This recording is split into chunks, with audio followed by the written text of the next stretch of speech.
introduce na whionga e whamuina, whawhtaisapoanga. She is the Associate Professor at the Otago Medical School in New Zealand. She's the inaugural Associate Dean of Pacific for the Division of Health Sciences in Otago University. We welcome you, Whionga Whamuina, and please, could you all put your hands together for her presentation this morning.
Tulona pa ia wa atoa o te leta wasaina. Tulona pa ia whaaleatua. Ma le tamalo tātou atinu sa tātou whaatasia i le tai au nei. Lau whionga le tai whono. Ai tainane le Pulasili o le University of Samoa. Le pa ia ma le mamalu o tātou whaatasia i nei. Tulona ia. Thank you for the opportunity to present at the National University of Samoa Research Forum, Stocktake, Prioritize and Collaborate, Catalyst for Accelerating Research Progress.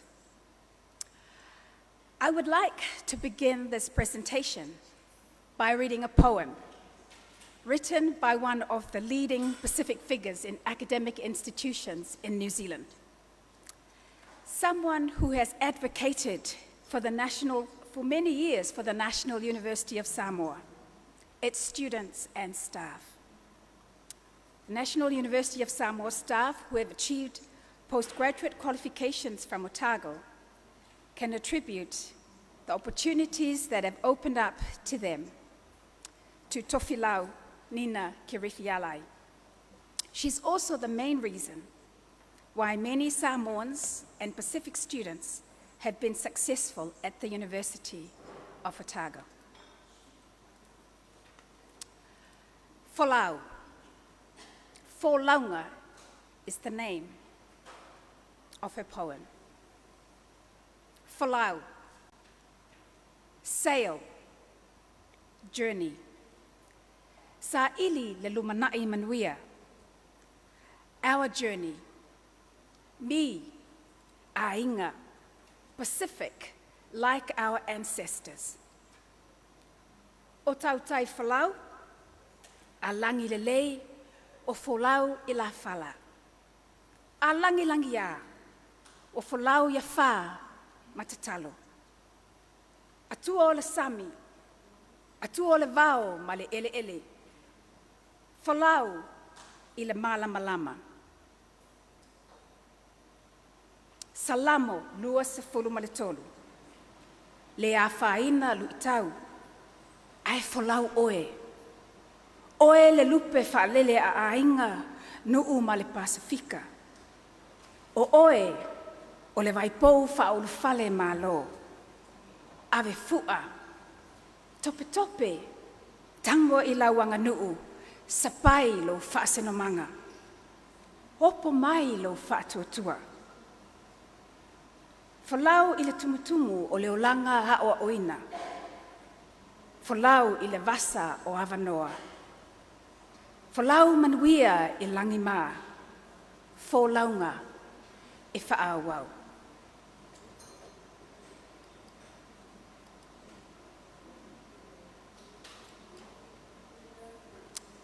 My apologies.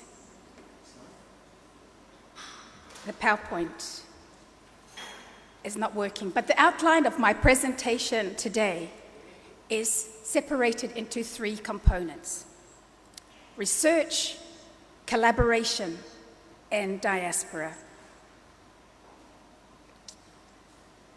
The first component, stories. My father was a church minister. I grew up in Alamangoto, where my parents served for 30 years. As a child, I found it very difficult to understand the theological and complex explanations of our faith. However, in the latter years of my father's life, he began to preach using stories. It was then that I began to grasp the context of his sermons and the message he was trying to get across. I loved listening to Whangongo, Tala Mayana Mua, Tala Vavau. The depth of knowledge and deep understanding of our history, our values, our whaasamoa, our uniqueness and who we are, that has been passed down through generations, through stories. The subject that I struggled with the most when I was attending Samoa College, and I see some of my colleagues here, was Ngangana Samoa, taught by the late Tanuvasa. The depth and richness of our culture embedded in the language was difficult to fathom. It was the explanation of phrases, alanga upu, using stories that made it easier for me to understand. I have been amazed at the depth of meaning embedded within our language, the Ngangana Samoa. I have attempted to use the same approach, telling stories to explain challenging and complex medical principles and concepts for my students where I teach at the Otago Medical School. The students have found this to be very helpful, and I was awarded the Prime Minister's Supreme National Award for Excellence in Tertiary Teaching in 2018. Research is about telling our stories and what is important to us. In the health space, it's about telling our stories that focuses on improving the health of our people. In the education space, it's about the sharing of stories that improve educational outcomes, or whatever field or research your research seeks to focus on. Research for research's sake is meaningless. But research that brings positive change for our society has value, brings hope, change, and progress through academic developments. Research can identify solutions for problems. Currently, researchers worldwide are seeking through research to identify a vaccine for COVID-19. Decision makers are able to make good decisions through evidence-based research about where best to invest resources to improve outcomes for their communities. I'm hoping the next slide will come up. Yay. For this presentation, I will focus on the third component of the Research Forum theme, to collaborate. Collaboration and working together is embedded in our whaasamoa. We know that in the context of our traditional villages, there are processes and protocols for undertaking tasks and activities. From the village chiefs, the matais, to their wives, whaletua matausi, to the young men, aumanga, and the young women, the awaluma. Everyone works together to achieve outcomes that are agreed by community leaders. The leaders are those who have traditional knowledge and have been given the authority by their families to lead. There is a structured process for working together collaboration, and there is a clear outcome, vision, for what is to be achieved and hoped for. Bringing this back into the research context, research that seeks to benefit Samoa and the Pacific region. The vision for the preferred outcome should be led by those who are embedded within the system. Research leaders should be those who have the authentic knowledge and understanding about what is best for Samoa and what is best for the Pacific region. In this current world of globalization, there is much to be gained by engaging also with external partners and other research leaders. However, leading the telling of our stories and determining what the ideal outcome hoped for should be led by those who are embedded within the system. Data interpretation is shaped by the worldview of those who are leading the research.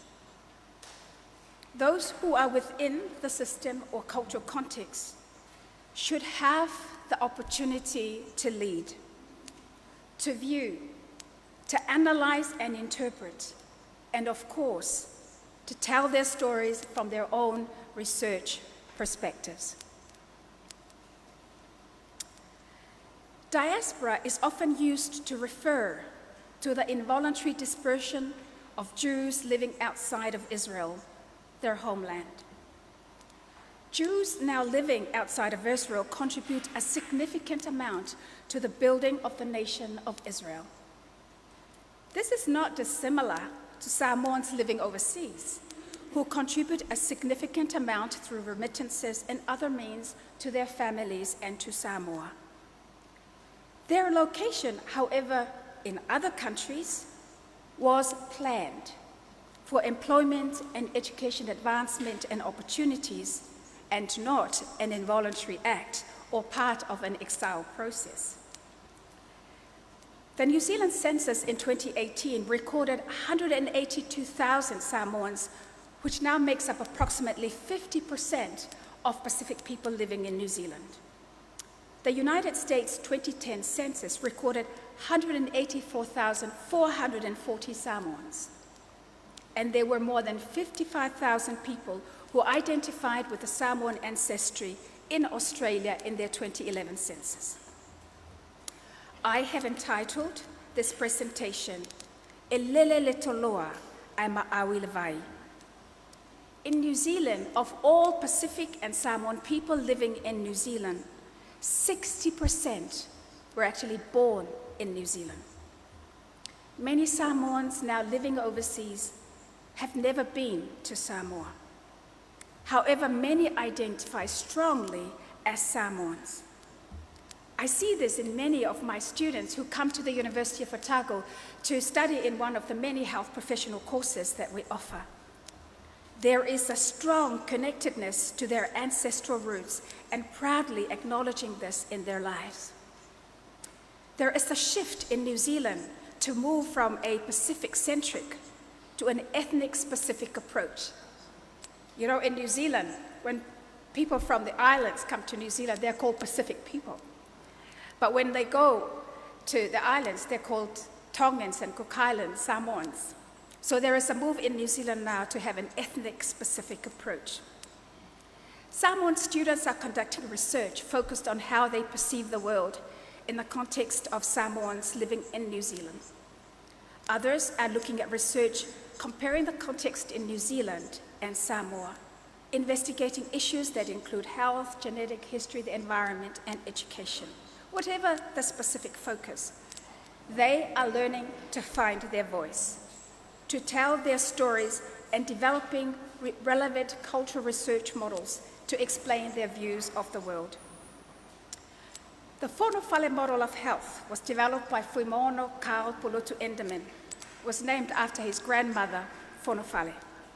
It is now widely used as a model of health and has assisted in guiding research processes for research submitted to the New Zealand Health Research Council. Across the 8 universities in New Zealand, Samoans are finding their place of service where they are located.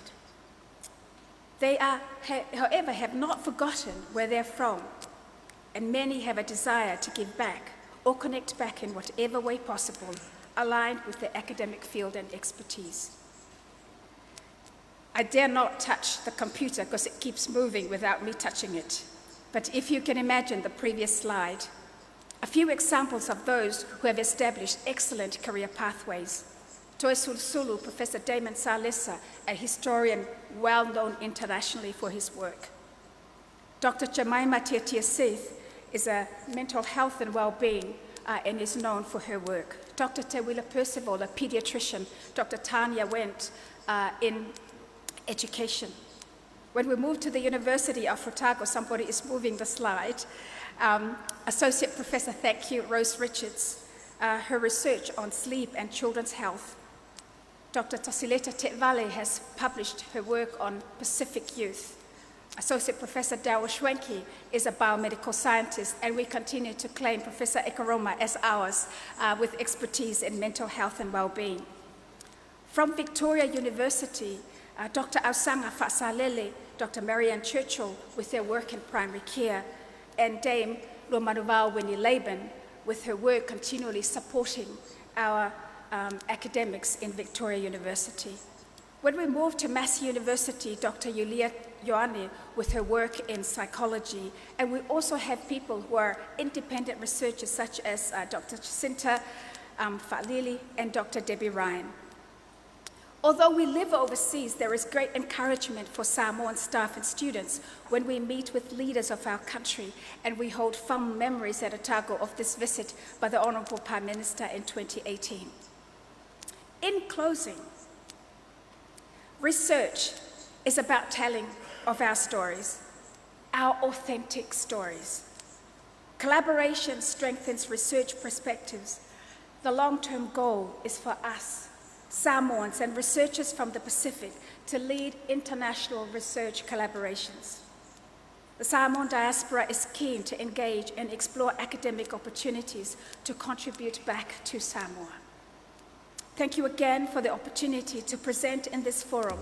Stocktake, prioritize and collaborate, catalyst for accelerating research progress. That slide there, some of you may recognize, was from the 2009 tsunami here in Samoa. Whamanuetele le atua ia Samoa.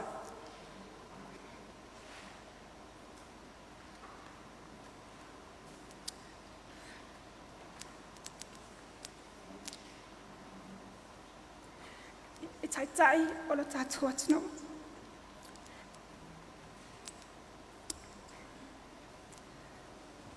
Le mamalua whaiaonga o tō whinga ese the University of Samoa. Tupu matamali I olo, tutui matangi olo. Whaatino le tautua matavela. Ai mai se lupe whaalele. Olo a tawina te tono le tātou University. Mātino I whawha. Ko te rate nei ko ngaia e Iowa. Kia hari tātou, kia koa tātou I tēnei. Kia whakapaingia te ngoa e Iowa. Ake tonu atu. Ia whamanuia pēr le swafo le atua, so I fua mai manuia.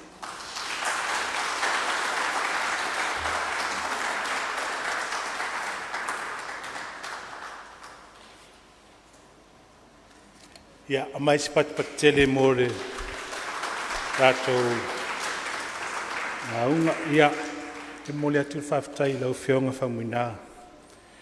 Associate Professor Sopoanga, as you have alluded to in your paper, the importance of telling our story, the importance of being able to research and contextualize and ensure that the research is relevant to the general public and to the community that we serve.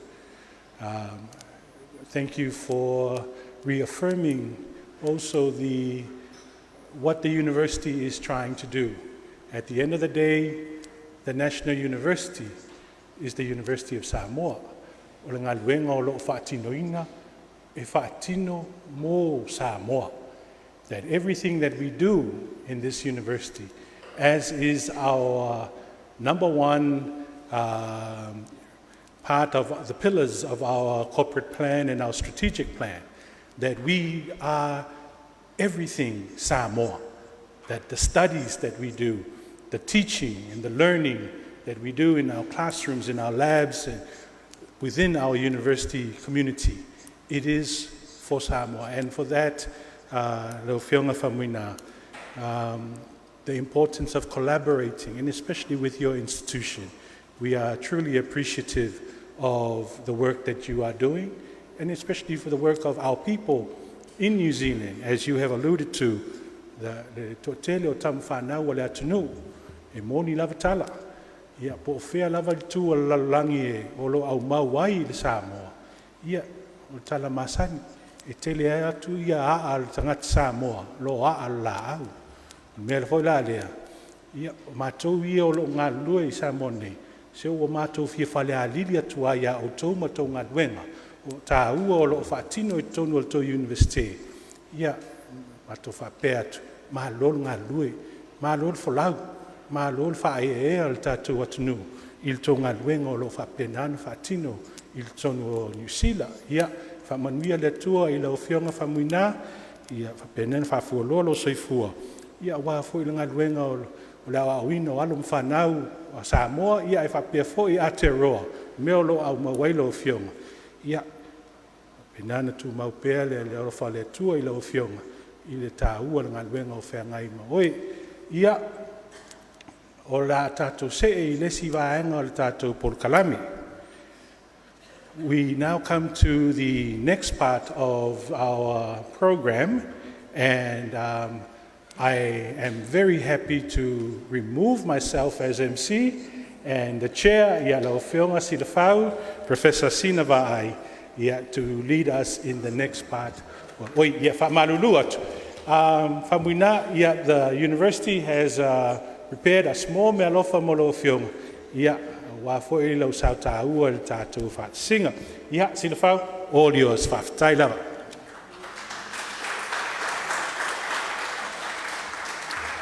Well, talofa lava on this very wet Thursday, and also to let you know that the next session has 8 speakers. They're given 15 minutes to tell their stories about the research that they're doing at NUS. So all the faculties, the centre directors, and the managers of the Community Education Centre. So we'll be trying to keep to time. I'm not sure whether it would be worth it calling them all up since 8 chairs are not here. So I think I'll just let them come up one by one, be very professional about it, and they come in a timely manner, chop chop. So the first speaker is, of course, the Faculty of Science. Our Dean of the Faculty of Science, is it? We invite you, Partila, to come up to present.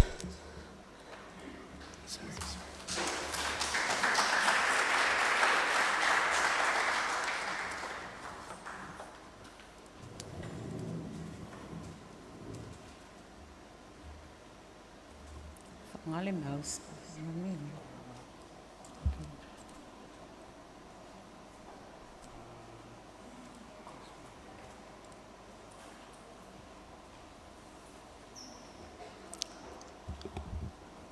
Okay, good morning, ladies and gentlemen. My presentation this morning is based on the theme for this forum on what we've been doing as a faculty in terms of research, completed work, what we're doing now, and the way forward for the faculty. And before I go on, I'd just like to acknowledge all the members of my faculty for the great work that I will talk about in this presentation. So our research in the faculty is based on 3 main key outcomes of the strategy for development of Samoa. These are key outcomes 7, 13, and 14 relating to education and environment and climate issues.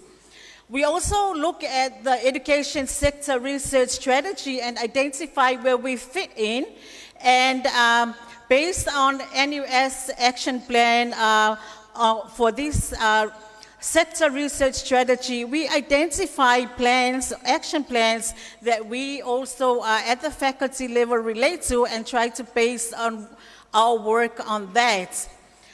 NUS strategic priorities, there are 5 of them, with strategic priority 3 focusing specifically on research. However, at the faculty, there are also research-related activities in the other 4 strategic priority areas, so we have included those in our faculty research plan. Under the NUS Research Plan 2018-2023, there are 4 key research strategies, and we are most related to strategies 2 and 4 on environment protection and sustainability in these times of climate change and on ICT issues. So we do have a faculty vision. I won't read through all of them, but we focus on the last one, which aims to enhance our partnerships with communities and increase our local and international research collaborations. So we have a faculty research plan because we realize the essential or our importance of research as part of teaching and learning. So our current plan has been operational from 2017 to 2020.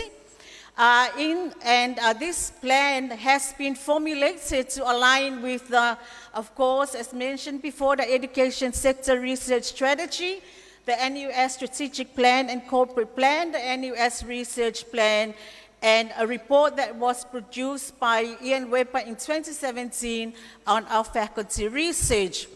So these are the aims of our plan. So in addition to research, building the capacity of our young staff or emerging researchers on various aspects of conducting research. So our plan outlines priorities of each department, with the science department focusing on environmental issues, including climate change, water and food security, bioactive components of medicinal plants, and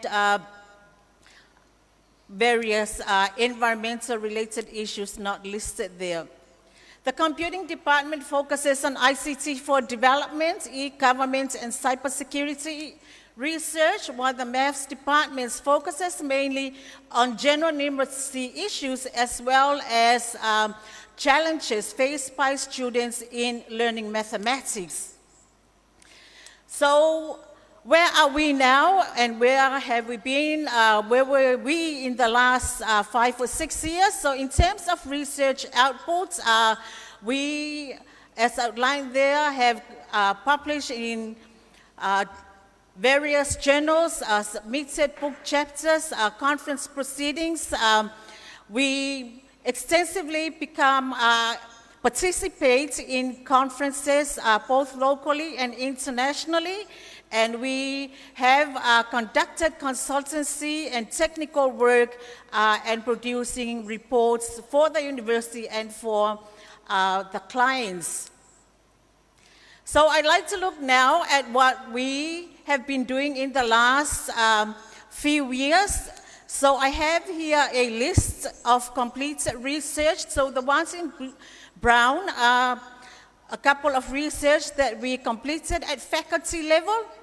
And then we have some work that we completed or collaborated with our external local stakeholders, especially government ministries and SOEs, such as MNRE, SQA, MESC, and also MCIT.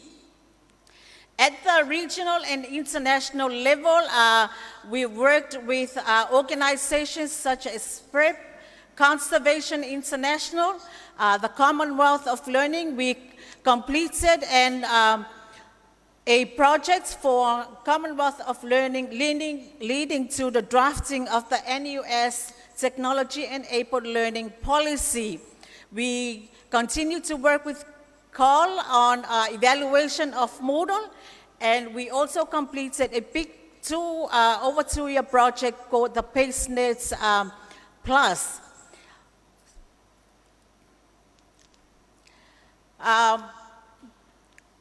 More of our international collaborations with Melbourne University, the Open Polytech of Wellington. We have been working with Massey University through UNESCO's University Twinning Network, mainly on water quality assessments using various methods. And I highlight the last one. This study is wrapping up and was conducted under the patronage of the Honorable Prime Minister under the research components of the Samoa Knowledge Society initiative. And we hope that the findings from this research will be used as part of Samoa's next report to the United Nations Convention on Biological Diversity. So I'll talk more about this research in another presentation this afternoon. Our current projects are, the first 6 are UREC-funded projects, and they'll be wrapping up at the end of the year. We continue our participation in the SKSI through our computing departments and their role in the development of the National Digital Library. We have just started in June a collaboration with the Australian National University and with the Faculty of Arts on a Pacific Attitude Survey, and we just started last month another collaboration with the University of Otago on technology-enabled learning and teaching. So all these are to assist with the development of online materials for our courses and programs. So because most of this list will complete at the end of the year, so where to from here for the Faculty of Science? So our future plans to align to update our research plan and align it with the new education sector plan, and of course, NUS's strategic and corporate plans. We plan to expand our ocean acidification measurements to other sites in Upolu, and we'll be also collaborating with MNRE on this, as they just procured 2 instruments for pH measurements in the country. We plan to develop more projects based on the findings of the water biosecurity project, and our computing and IT staff will also develop more research on these current issues, priority issues in the ICT community.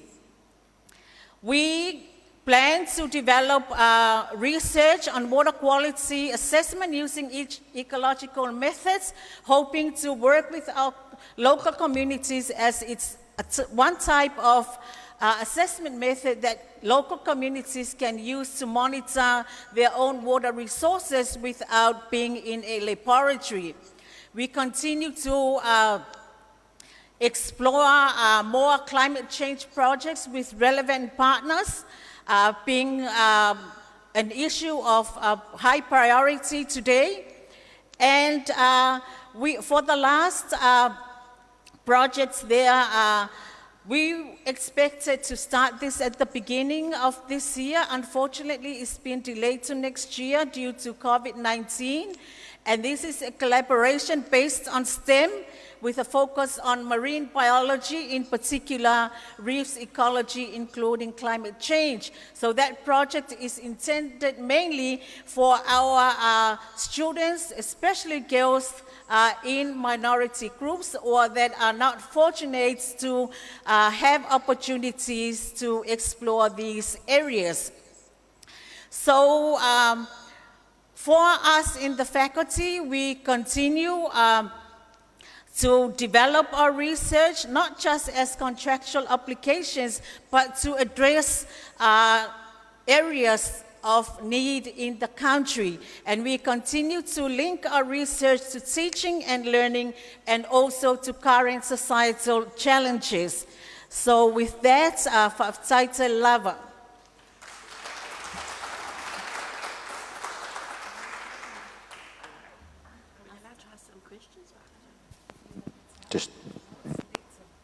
you like to give the Dean of Science another hand?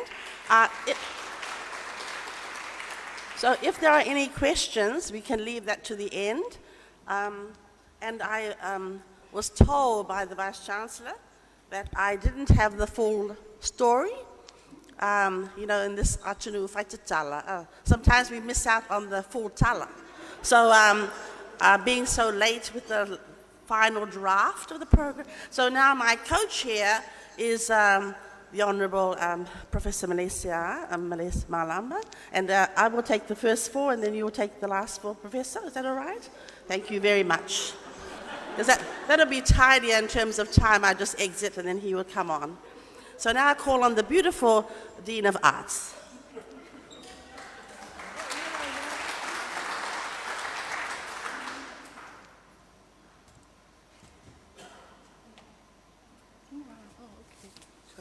Good morning, everyone. I'll be very quick.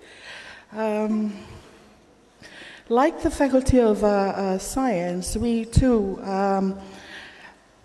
embedded in the drive for research excellence, and we follow the vision and the mission of the university, and as it filters down, that's where we try to insert ourselves in and make sure that we deliver via our commitment to the fields that we work in.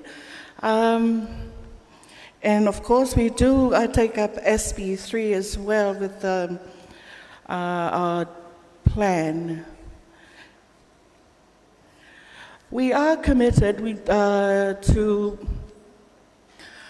the faculty is committed to contributing to the research through our active engagement with the seminars and publications, both locally and internationally as well.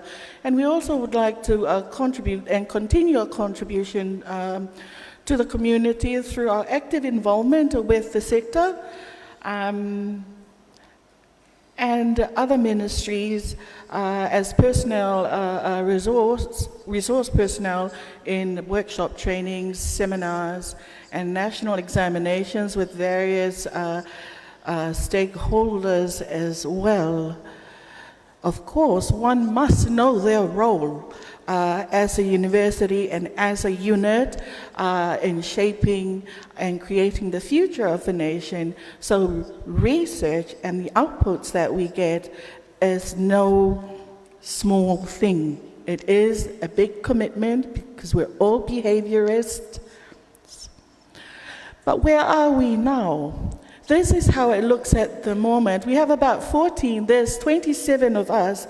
The majority of our staff are grade 3 lecturers, and their contract obligations, they're not obligated to have publications.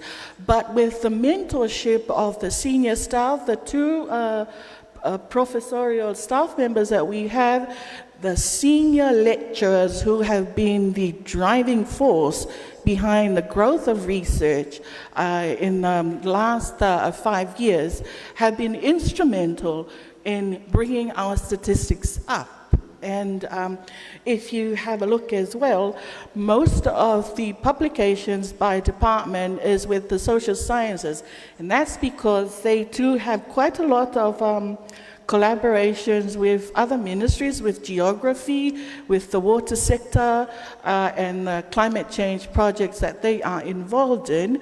And with the history is mainly with the education, with the MESC and examination, and some of the research that we are doing with the Pacific History Association and other partners as well. We intend to grow these numbers as well, and we've got, and if you have a look also, research outputs by researchers, you can tell that it really is the 2 professorial staff members and the senior lecturers driving the growth in research within the university and our partnerships as well. We've just had 3 returning staff from PDL. They too will contribute to the increase in the numbers in the very near future. From looking at the statistics here, 2019 was a year of growth for us with the very many papers that were published. Here in 2020, we only have, if you had a look, we only had 4, but the year is not finished yet. There are a couple of other publications that are still in press at the moment, and that will become statistics here and the growth for us as well. Right, where to from now? With the research plan, one of the things that commitment that we intend to do is to strengthen the capacity for our current staff to research, to deliver research. And to do that, we have to improve our relationship with the education sector, with the projects there, with MESC, and to go out there also and offer ourselves as resource people as well. I guess it's the culture of moving from one set of roles as a teaching university to a research, and the drivers can sometimes be a bit shy, but then you have a bit of a ning-nong like me who just come in and say, don't be fefe, don't just go out there. I mean, we've got nothing to lose, but maybe they might say no now, but they will say yes later when we keep knocking. At the moment, we do have collaborations with other universities in the Pacific region, which is something that we want to grow. Of course, Tufisa talked about one particular project that we're enjoying, and that is the Pacific Attitude Survey under the leadership of Professor Moangutia. About a couple of us, 5 of us, are involved in that. And the professor here has had countless projects with, the mob head? With Selena Marsh and her team with the linguistics and the development of languagescape and all that. And she takes take leadership in that one. Of course, we all have projects with the VUW, myself with the history department, and other specialists that are there. The geographers now are moving, they are doing a lot of climate change, resilience work and publications. They have published a lot, the geography sector, and they are now working at the moment on children's geography. So if you see Anita and Tuiloma going around trying to chase after children, they are doing those sort of projects, looking at the worldview of young people, young adolescents, and young children. Part of their collaboration with the geography department in Otago. Waikato University, we have just started talks about another sort of work, but we do have a project, it's a book project at the moment that's going to end at the end of the year with King's College in London, and some other upcoming work with the economics and the history department at USP.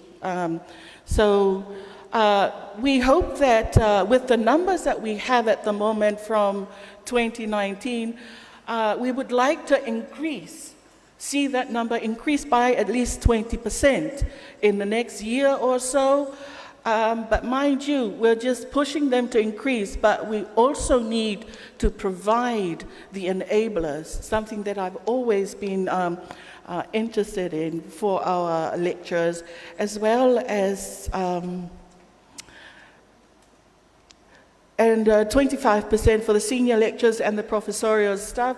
These are guides, and I know they can be achievable in that space of time, but I think it can be, and the specialist consultancy, we've got some work that's lined up at the moment with UNESCO.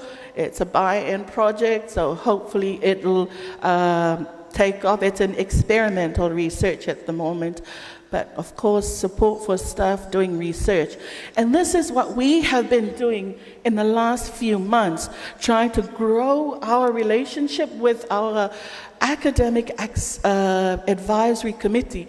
Not only do they advise us on matters to do with curriculum, I have used it also as something, as a relationship to draw some of the research that they've got and try and build partnerships with us to keep that connection, because the idea is that research must inform policy. Here is the vein to do so at the moment. We have our Research Day workshops twice a year, and that's the professors lead that. And we've seen a lot of growth in our young researchers as well. We continue to mentor and guide them and offer writing workshops. We need to work a bit better with our research seminar series, but because of the COVID, people are not coming out and are not forthcoming to attend these or to participate in our call for papers for presenters. But one of the key things that we've got that the university has is the availability of URIC for students to help. It says here 10 minutes. No, 5 minutes. 5 more minutes. So who are the drivers? Acknowledge professorial staff, senior lecturers, the head of departments, and of course the Deputy Vice-Chancellor and the VC as well. With forums like this, we bring it out in the open. But one of the things that we must, as a faculty, have committed ourselves to reawaken is our flagship. What's our flagship? The Journal of the Faculty, the Journal of the Arts Faculty of the National University. We have reactivated this for a purpose, to offer a platform to build the capacity for researchers, to get them to publish in this platform that is not peer-reviewed, but it's owned by the faculty, and the faculty has the decision, will finalize the decision to bring this across as a peer-review platform for us. That doesn't mean there will be, there's still a chance to have other issues of it as a stepping stone for young researchers or anyone who wants to join us. That's it at the moment, so 12 minutes. Thank you very much. Whaftai lava.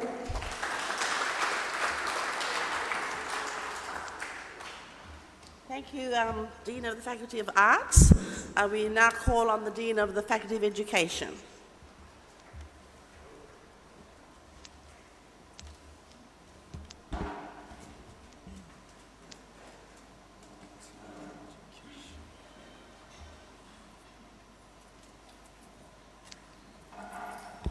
Tal fatut pa ia mo le malua fia nei fontanga. Tal fatu le fionga famuna pa ia mo le malua tato malo falongia. Lau fionga te telefono, fionga Priscili, fionga sui Priscili. Mo le pa ia mo le malo le tato maftanga talofa talflava. Lo faanga mo le mai sa fainga wa onga nei tai fo intimu. Via leli o tato li nei tai hao.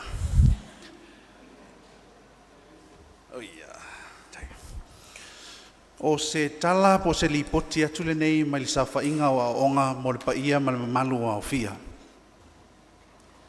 I would also like to acknowledge the work in terms of research and publications from the Faculty of Education. We have here some of the senior staff members who have been working really hard in terms of doing research. So we are very, very proud of their work within the faculty and also across with our stakeholders.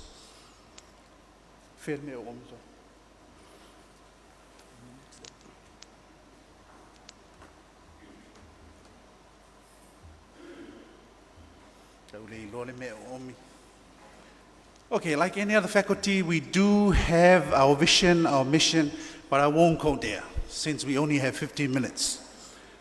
We do have a faculty research committee within the faculty, which is chaired by our associate professor, and then we have the senior members of the faculty involved in this.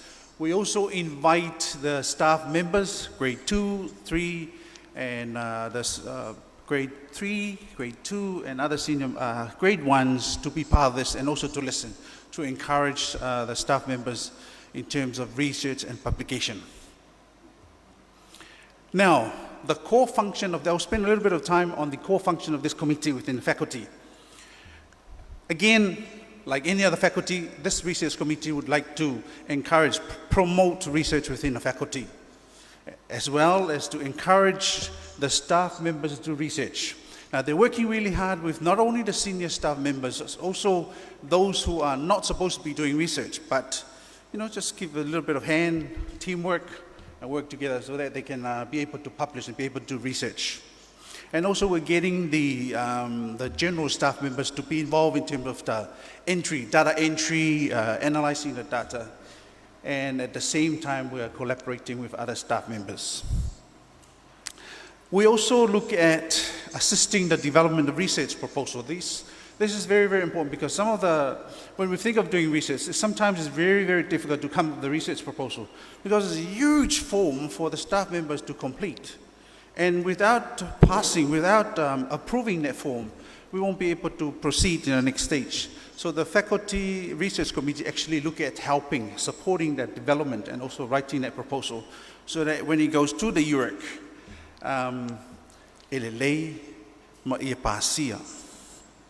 sometimes it's very, very difficult. At the same time, this Faculty Research Committee supports the research proposal. Sometimes when we submit the research proposal, it comes back to us. Sometimes it's also difficult to get the money that we asked for, the money that we proposed. So this is one of the very, very difficult tasks to get the money.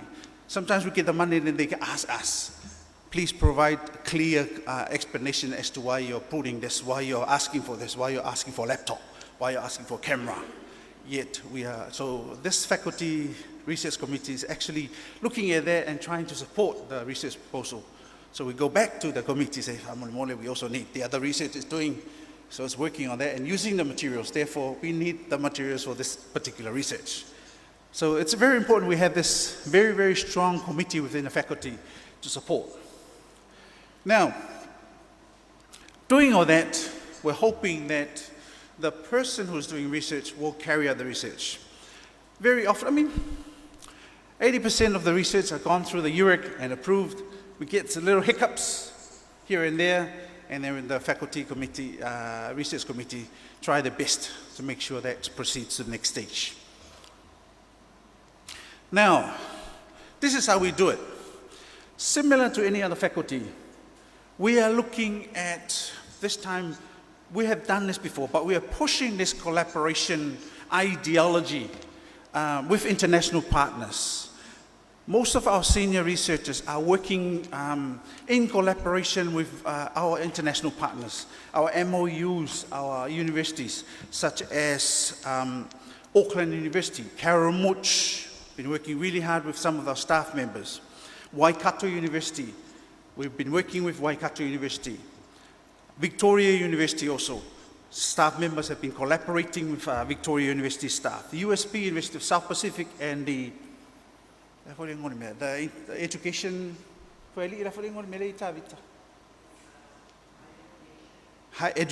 higher education at the USB. We're also working with, this is a word. It's a university in Europe. Montenegro University in Europe. Collaborating also with the Indiana University of America in the USA. We're collaborating also with St. Andrews from the UK. Mie University in Japan.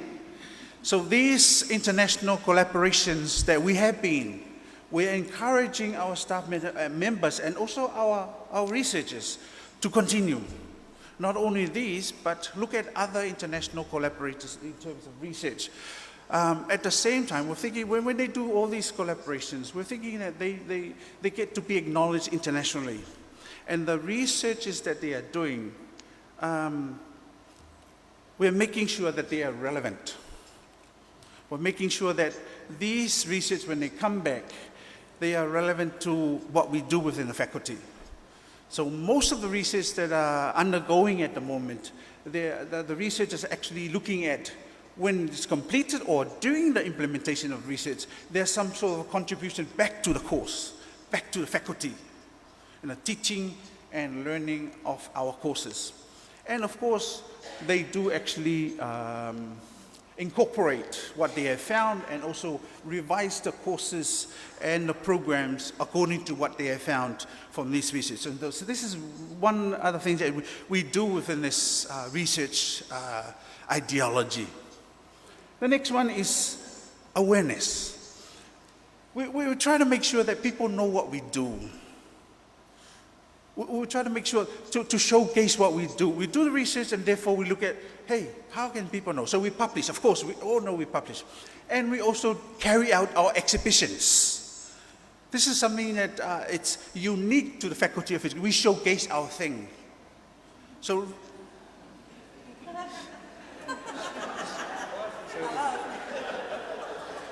sorry. Sorry. Anyways, June this year, we had an exhibition during the Independence Day, and and that's showcasing what we do, and as part of our awareness, making known, showcasing what we do within the faculty. We also have a FTT, displaying what we do. These are the kinds of things that we also would like to showcase the research, and doing all this research to showcase what's happening. I will be presenting something tonight, which is showcasing my bit, so that everybody can see, for everybody to know. And also, of course, contribution. We do all these research contributions. There's a lot of research happening. There's a lot of recordings, and we do have a lot of research sitting within the faculty and also distributing around the university. There's a lot of them. But making sure that they're relevant to our work and also everybody to know. That would be really good. And of course, we're encouraging this. This is how we do it. We want our students to be part of it. There's some research that went out to the Ministry of Education, Sports and Culture last year that was carried out by the staff member and the student, the postgraduate student, with regards to the teacher upgrades. It was done by a lecturer and a student in the postgraduate. And it went, well, not viral, but it was interesting. The finding was interesting. And therefore, we requested by the CEO to come and talk to us about it. And we did. And that's when they found out. So that's making aware of what we do here, what we learned here. There you go. So teaming up with postgraduate students, we're encouraging that. And we've started that, and we will be continuing doing that. And then making sure that we carry out all this research and contribute back to not only the faculty, but the university. Whaftai te lawa.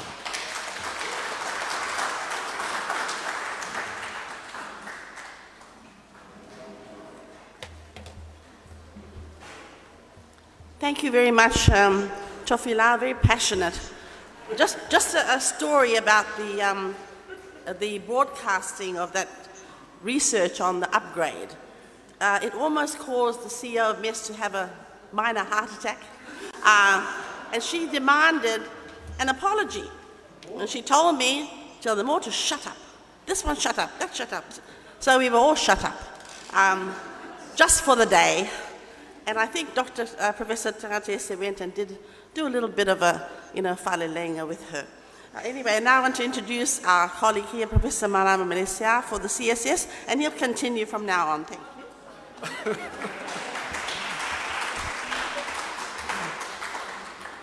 Thank you. Thank you, Silva. Chair of Council, thank you for joining us. Vice Chancellor, and the excellent initiative. Great to reflect again on what we've done and where we're going with our research priorities at this university. I'm going to be very brief. I think I pressed the wrong button. Well, that will make it very brief. Oh, okay. So that's what I did.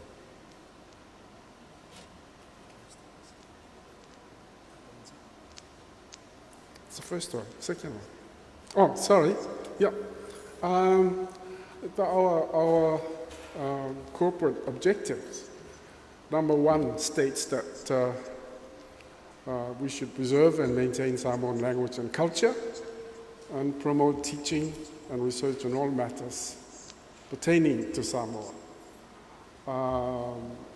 In the context of what our guest speaker this morning said about Lerero Toloa and Maulawai, I guess we could say that one of the things we have to do here at this university is to make sure that when the Toloas take off and when they come back, there is still water there to come back to, and to make sure that the quality of the water is okay. That's another way of putting this priority, preserving and maintaining Samoan language and culture. To make sure that our migrating or our wandering Toloas come back and feel comfortable in the water that they find themselves in. The Prime Minister mentioned funding this morning, and in the context of what he said, I think we all know that our research budget at this university is quite small. I think the allocation that we have this year of 94,000 tala is the biggest one since I have joined the university. So previous to that, 50, 70,000 tala to be shared by everybody. When we start talking about research, clearly that's one of the factors that's important. But we've tried in the last 8 years or so to write proposals which has brought into the center and the university, about 1.5 million tala so far. So that's important because it has not only enabled us to do what we want to do, but it has sort of guaranteed the independence of research that we do. So that's the first thing. Second one is,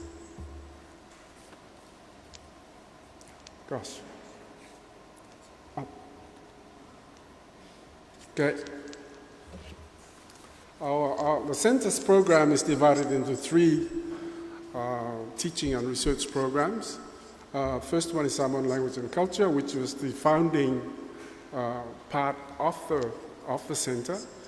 And in the last 6 or 7 years, we've added 2 more programs in archaeology and cultural heritage and in development studies. Mentioning that our development studies program in the master's has been internationally accredited last year by the European Association of Development Research and Training Institutes. So our teaching and research follow those 3 areas. Some of the programs we're doing in Samoan language and culture, with oral traditions, for example, the publication on traditional fishing methods and so on. Oral traditions relating to specific cultural sites, medicine and healing practices, creative writing.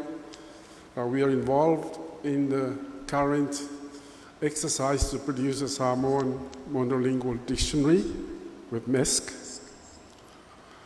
And probably worth mentioning also that we have one of our senior staff members who is writing his PhD in Samoan on changes in the tenure and land use of customary land, hoping to submit his thesis by the end of this month.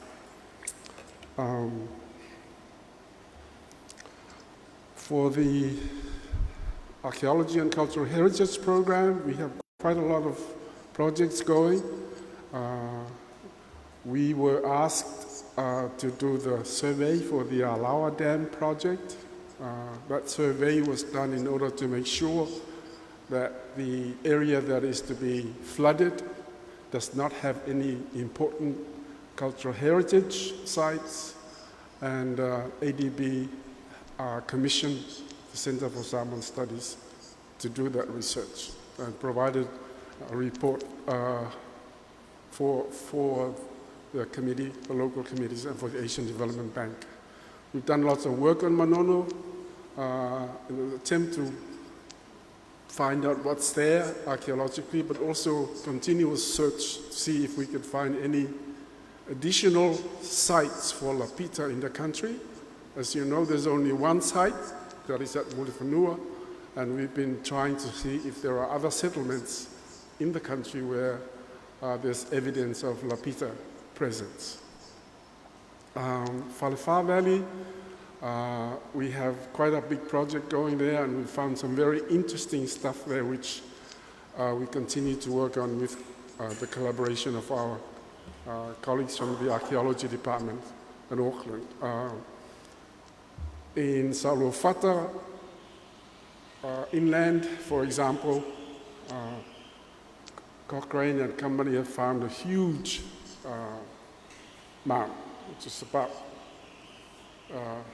he said, estimated to be about 200 meters long and 150 meters wide. And he's currently discussing possibility of archaeological survey with Li'i and Whaipules from that area. Paloli, we've been working with Paloli Waitamuli for the last 2 or 3 years, 2.5 years, and we've got the Paloli Heritage Trust going, and they've already got tourists going up there to visit the heritage sites which we have found inland.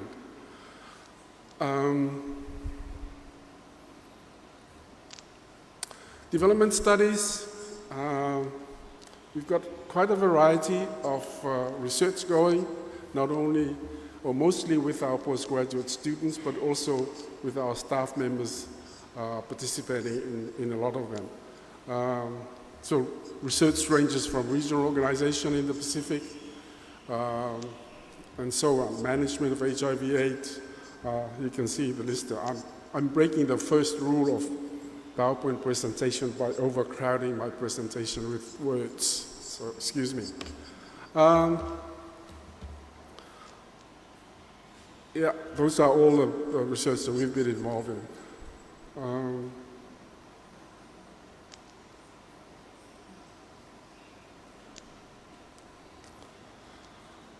Community service projects. Our community service project is a very big part of our activities. We work together with Institute of Human Rights and other ministries on a number of research projects. Of seminar and film series, we used to try and disseminate at least some of the research that we do, and to invite people to present in them on topics which are relevant to the work of the center and the university. And lastly, we have the Journal Samoan Studies. Volume 10 is coming out in a couple of weeks, and I shall have a little sample of that volume available later on today for people to have a look at.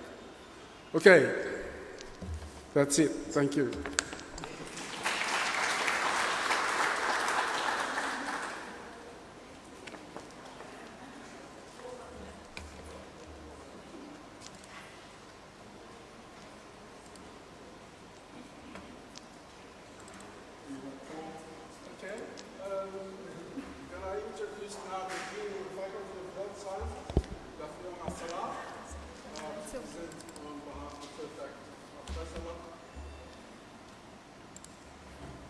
Whaftai, na whionga malama.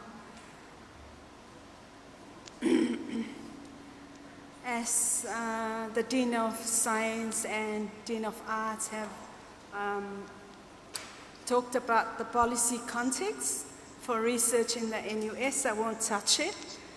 But our contribution today, that I'll talk about today, is for the accomplishment of the policies that the NUS has related to research. So let's find a minute. Okay. Faculty of Health Science, stock taking and way forward.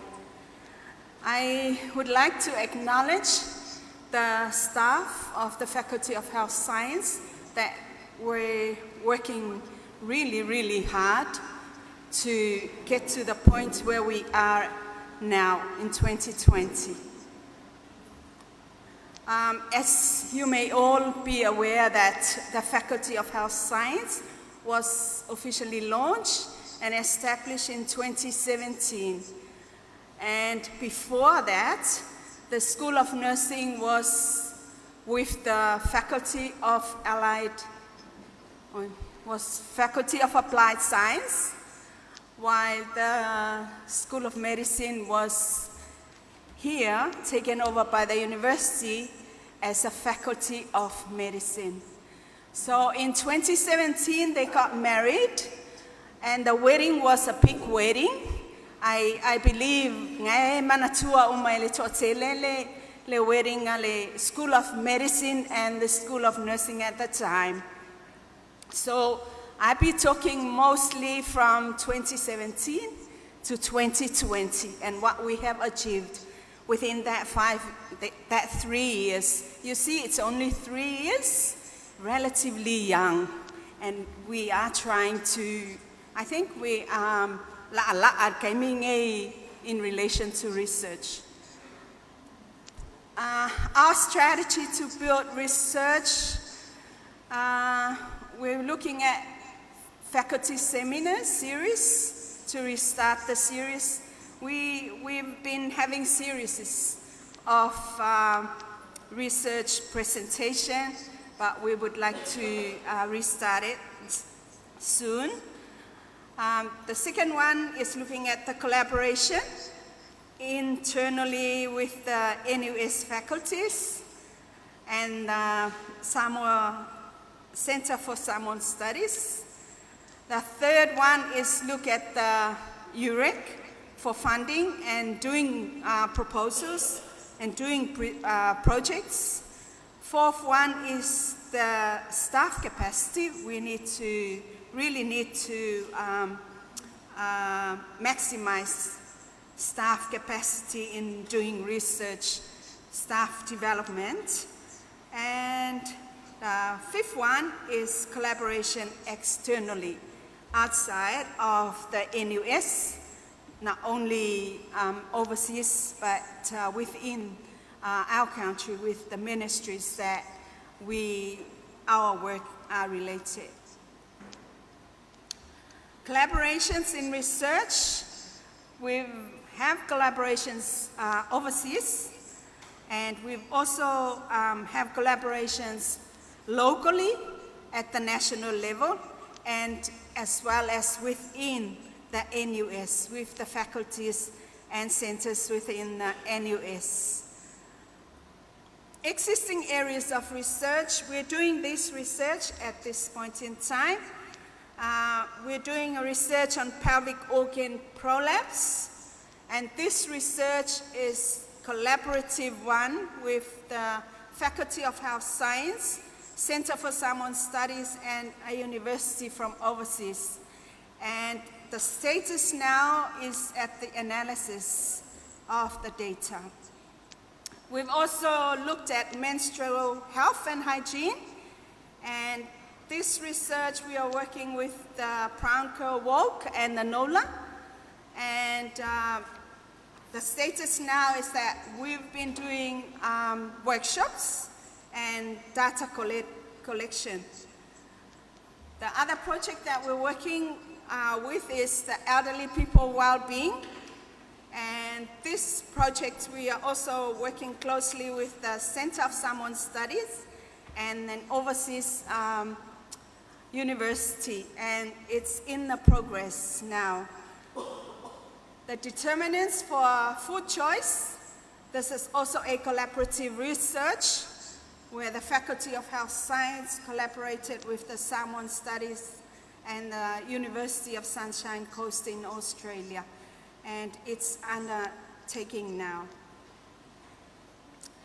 There's also projects on the COVID-19 where the Faculty of Health Science are doing research, and this research is a new project, just approved under the UREC and funded under the ESSP budget. There's another research on palliative care for cancer patients, where the faculty works closely with the Cancer Society. We are anticipating more research from now on in the future. Publications. In 2017, according to the update, we've had one publication, and in 2018 we move up to 4. 2019 we had 5. 2020 we had 9, and we still have projects in the 2020 that are anticipating publishing in the soon. So we're looking at the future. There should be an increase, and the trend of what we're doing is going up, and I acknowledge the staff that have been doing this for the faculty and the university. I have the list of the publications here with me, and will be updated for the UREC reports. The projects supporting the community, as I said before, that we're doing a project on elderly care, and we have gone to the community and involved the community in this project. We are very mindful of the need for the projects to impact better developments for the community, and we've gone to the community and worked with the caregivers of the elderly people there. So we're working with the community at Lefanga and Safata for this project. We've also worked with the community for the project on menstruation health for the young adults and for the adolescents. There's also other NGOs that we're working together. So we've gone as far as the community, and we've involved them in the projects that we're doing. We do have challenges in our progress. We have a very small staff size. This is the smallest faculty, I believe. And we do have large classes size in the School of Nursing. And the COVID-19 now is a challenging situation to pursue with the projects and the limited resources that we have access to. So we do have success, and we would like to celebrate the success. And we're putting our goals in place for moving forward. And we would like to see all the projects that we're doing now to get to the completion stage. And we would like to improve involvement in peer review publications. Where to from here? We're looking at improving our capacity in doing research skills, writing skills, and interviewing skills. And what we need in order to get there, yes, we do need the guidance. We still need that, mentorship, and work with the professors here in the NUS in developing this faculty's capacity in research. We do need money. We need funds. to move forward, and we need more and more resources. And that's it from the Faculty of Health Science. Thank you.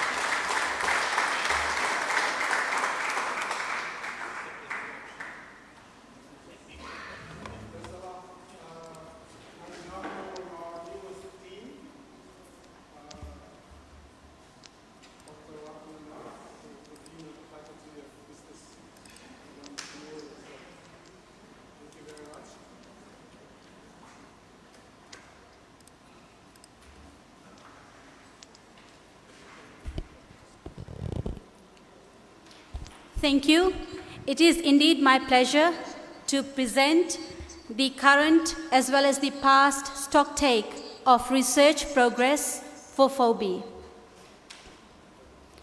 I start off with the main vision for FOBI, which is to be a vibrant hub of excellence in collaborative and engaged teaching and learning, training and research for a sustainable future.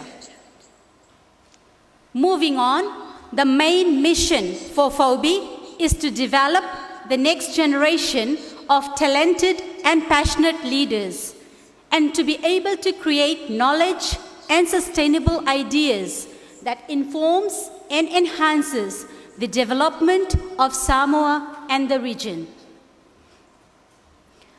The main thrust of this presentation is on our research stocktake.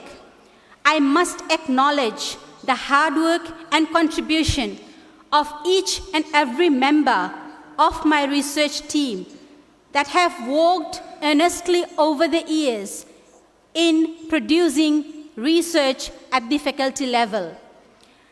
We have undertaken a few steps in terms of the methods that we have deployed in order to ascertain the level of research in our faculty.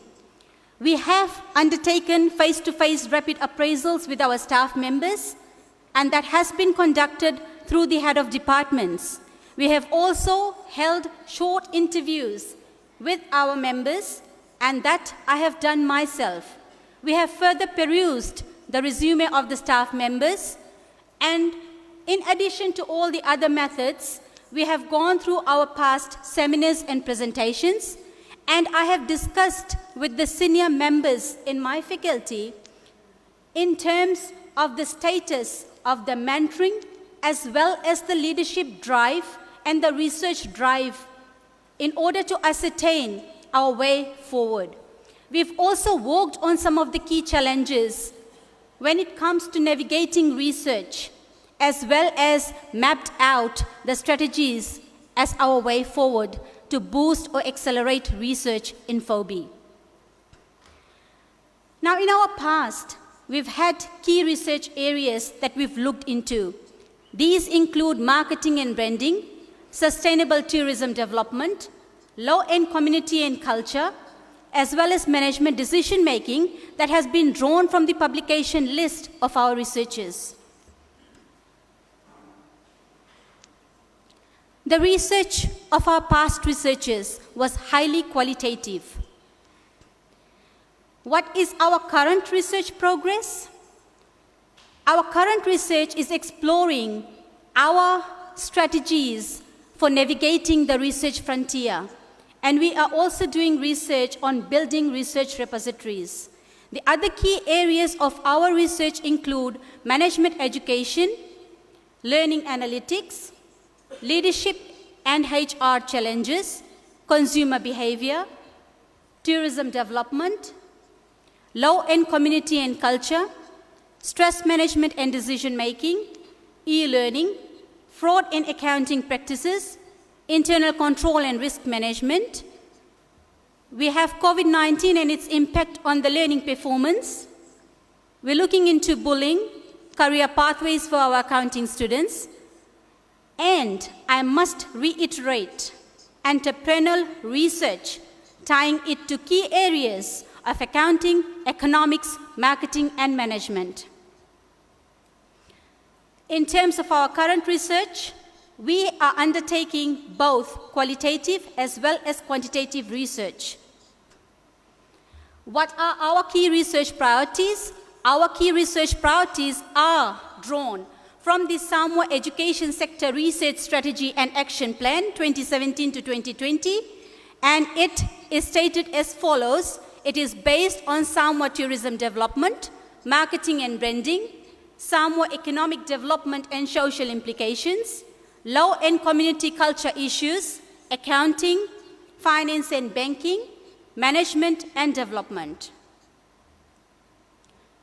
In terms of our research priorities currently, we have established that the missing link for FOBI is research in entrepreneurship, because we are the Faculty of Business and Entrepreneurship.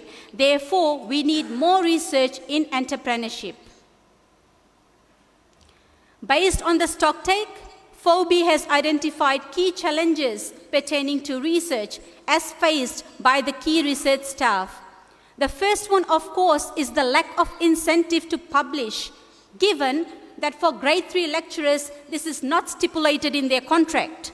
So even I was told by one of my lecturers, what incentive do I have to perform? But I had to go back to give that holistic picture that if you are an academic, you either publish or perish. So we are in that cycle.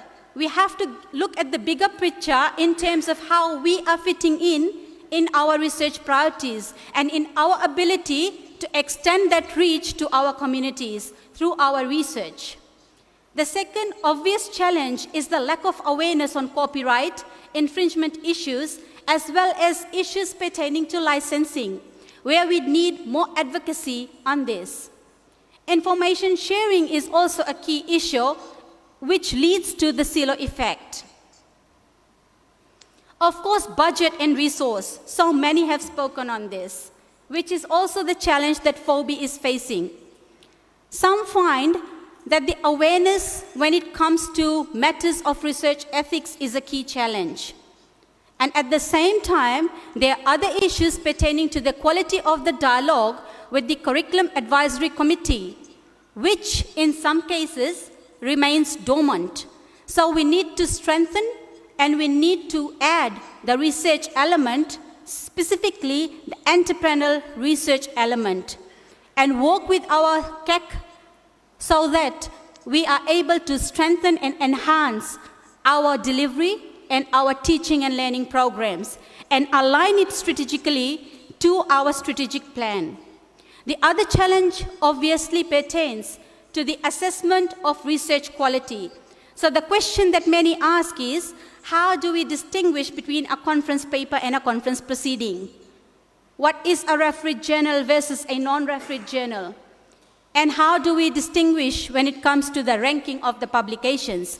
Therefore, on September 17th, I am holding a seminar with my staff in order to highlight to them how do we go about navigating the research process, to clarify some of the challenges that staff are facing, and how best we can work together as a team to boost research. The other obvious challenge pertains to software that we need for research and access to databases. Workload was a common problem as well.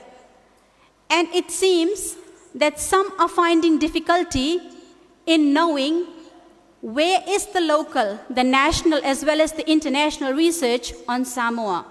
So for this, I believe that we need to have an online research platform where we can showcase our local, our local and national, our regional, and our international research. So then, researchers will have a clear idea on the research agendas as well as who the local researchers are. There's also a need to strengthen workshop and training.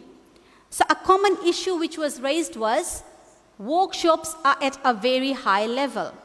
We need customized workshops for our business faculty. And obviously, the workshops and training would be done on a needs analysis basis. Another common challenge that we face is community outreach and engagement. And for that, we really need to target our national and international. The other challenge that obviously came across was assessing the cultural dimensions and the challenges in research. Here, I was very, very happy with Bernie's presentation because she shared with us her experiences and her stories.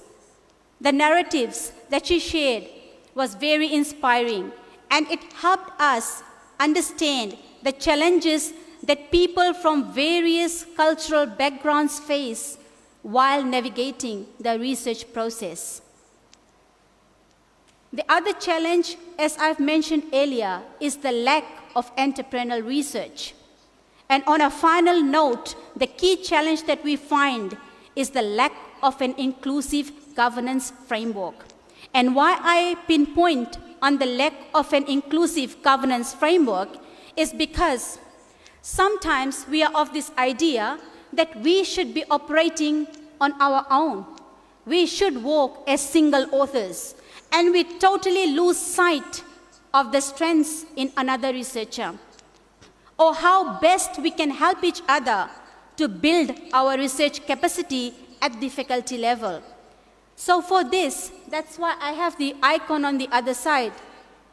And the face itself is more like a rainbow face that is going through various emotions, because as we transform, as we try as a leader, using leadership development and vision, if we are moving towards a culture of change, there would be some level of resistance that we are going to experience. And that culture change will not accrue in a day's turnaround. So given that backdrop, we need collaboration. We need empowerment and team building. We need a community of practice and a lot of mentoring to create a research culture that is robust, vibrant, team-based, full of mutual respect, so that we are able to strengthen one another to build our research capacities. So our strategy for accelerating research in FOBI is to have an online system where we can store our research. And we have access as researchers to navigate and go through each other's research. Also, we will try our best to address licensing and copyright issues. And for this, obviously, advocacy is pertinent. It plays a significant role in creating that awareness amongst the researchers.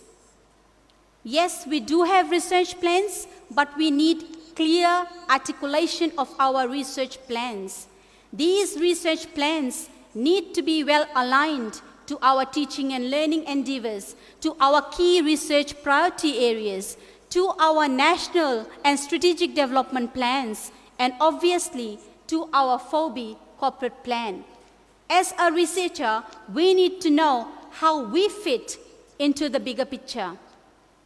Mentoring and communication, no doubt, play a significant role as well. We need more research supervision from the senior to the emerging researchers. Resources is another area that we need to strengthen. And of course, communities of practice. It's high time that to build a research culture, we need to access our work plans and workloads, how our KPIs are tied to our curriculum, and how do we actually feed back into our teaching and learning programs.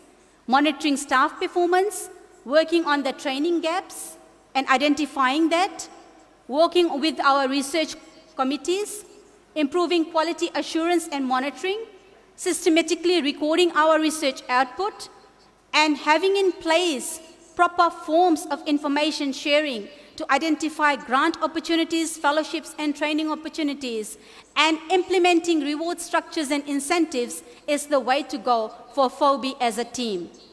On a final note, I would like to thank and acknowledge the contribution of individual staff members that have participated in the stocktake, and no doubt my two heads of departments that have worked hard for this presentation. We as a team, I believe, can conquer this. Thank you so much.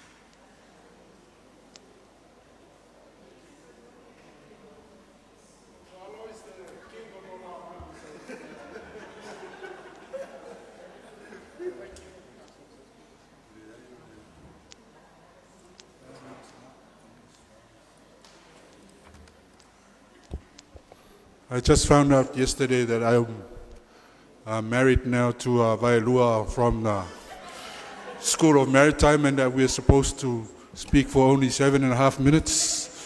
So I'll go straight to the presentation and make it short. First, but I wanted to correct some information on the program. It says there Olomanu.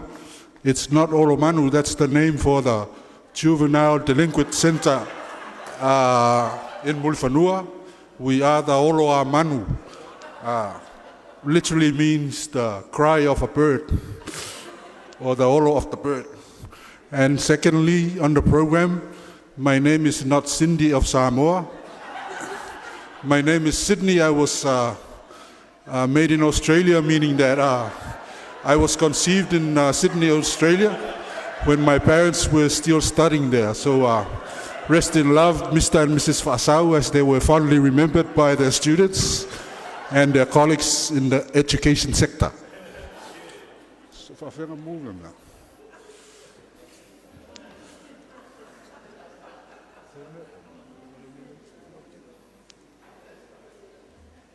So yes, as I mentioned, the Oloa Manu Center is for professional development and continuing education.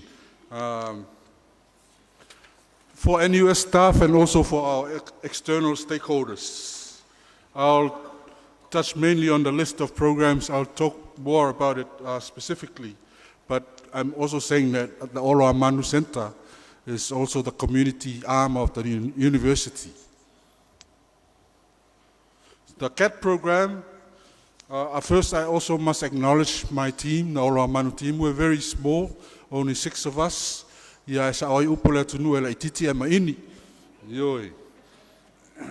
CAT program has been accredited by SQA, and like the 4-legged animal, it has 9 lives, so you have 9 courses to do it in 2 years.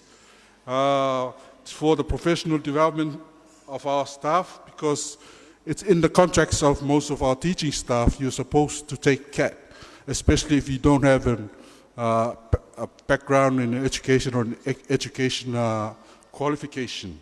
And most of the teachers from the external stakeholders that we get are from TVET providers from the various mission schools, church schools, Don Bosco, and most of them are experts in their trade areas, but never had any teaching qualifications. So this course has been very important for them in teaching them how to write SMART goals and learning outcomes and so forth.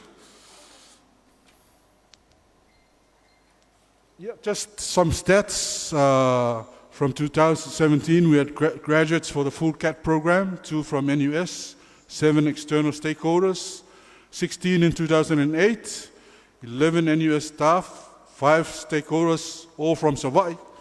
And last year we had 11 graduates, 8 from our NUS staff and 3 externals, 2 Savai and 1 Upolu, and they all took part in that virtual NUS graduation that we had.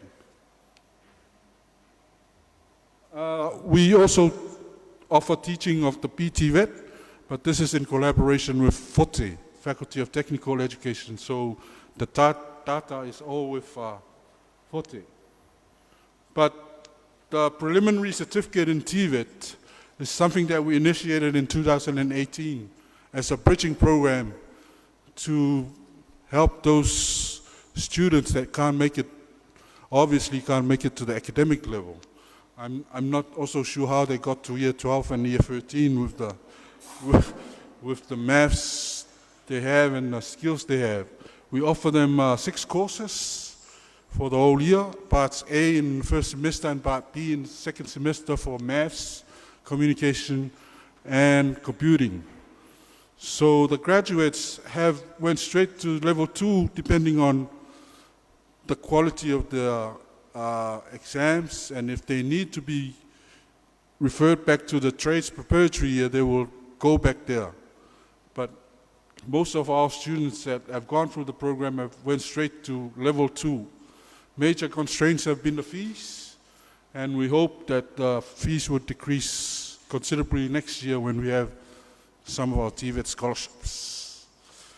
Yeah, as I mentioned, the literacy and numeracy levels, some of the students were very low. But some of them who couldn't finish the college because of some problems, like some girls getting pregnant, were able to come back and do this course. And they've got a piece of paper for them to move on, create more pathways. Yeah, and it's lifted the morale of the students who mix with the students that come for the academic. And even some parents, they'll go, oh, my son's at the university, National University of Samoa, but he didn't pass maths at the UE and School C. Okay. Yeah, some of the data we collected from the PCT-VET, we started with 2018. 5 have continued their education, 3 with Forte, 2 plumbing and 1 electrical. 3 have currently employed, 2 have migrated overseas, and 7 are at home.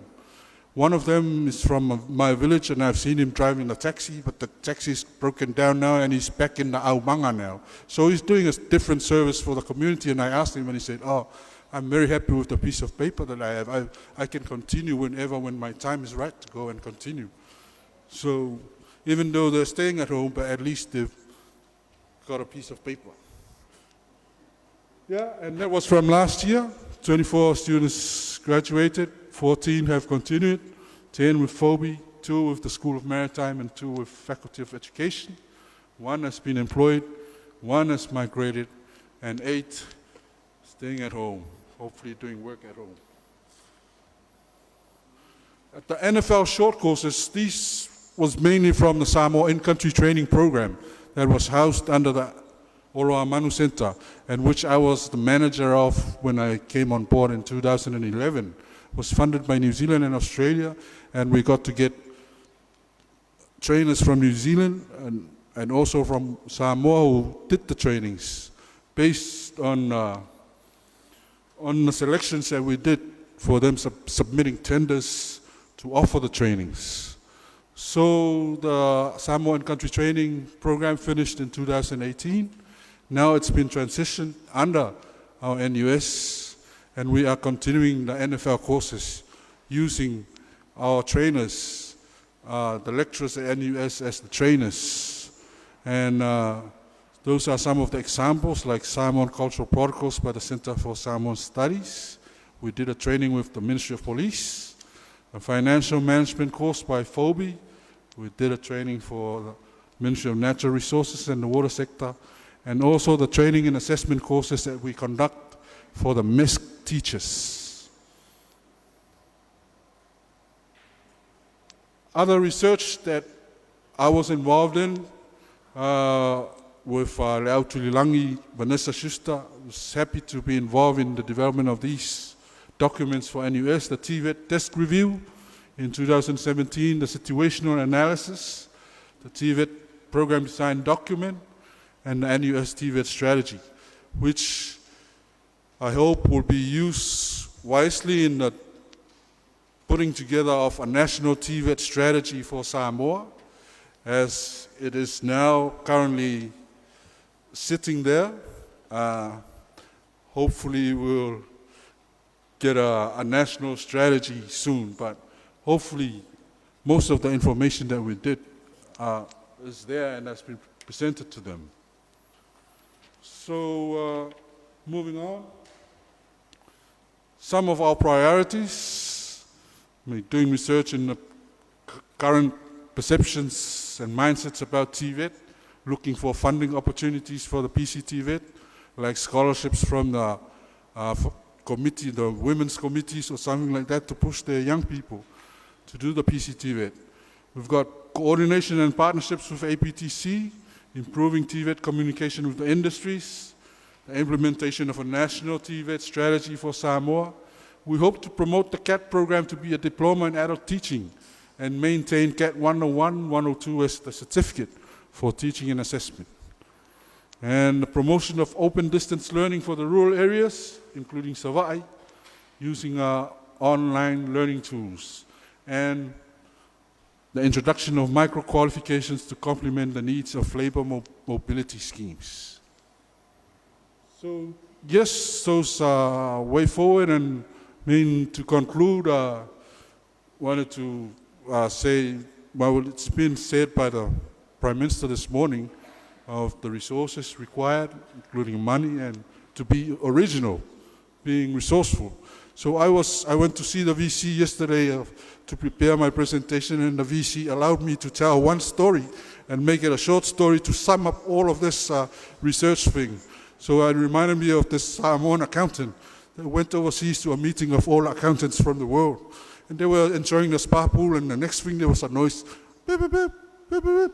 And the guy from America was pressing his shoulder and talking to the shoulder. This guy from Samoa was impressed, and hey, what's that? And the fellow said, oh, it's a built-in cell phone. You know, the resources we have to move with the flow of the technology, and we use it for our work. So this guy was amused, and he sat there enjoying, and then there was another sound. Beep, beep, beep, beep, beep, beep, beep, beep. And the guy from China was pressing his forearm, and the fellow was asking, what's that? He said, oh, it's a built-in laptop. You know, we move with the technology. And the poor guy from Samoa was still using those old calculators where there's a roll of paper, you know, you press and the sum comes out. So he was thinking of what to impress these guys, and the next thing he said, excuse me, I'll just go to the bathroom. He went straight to his machine and tore out a long piece of paper, stuck it to his foot, and then he walked outside parading it in front of these guys, and these guys said, hey, there's a piece of paper stuck to your foot. And the Samoan fellow looked down and he said, oh, that must be the fax coming through. Okay, thank you.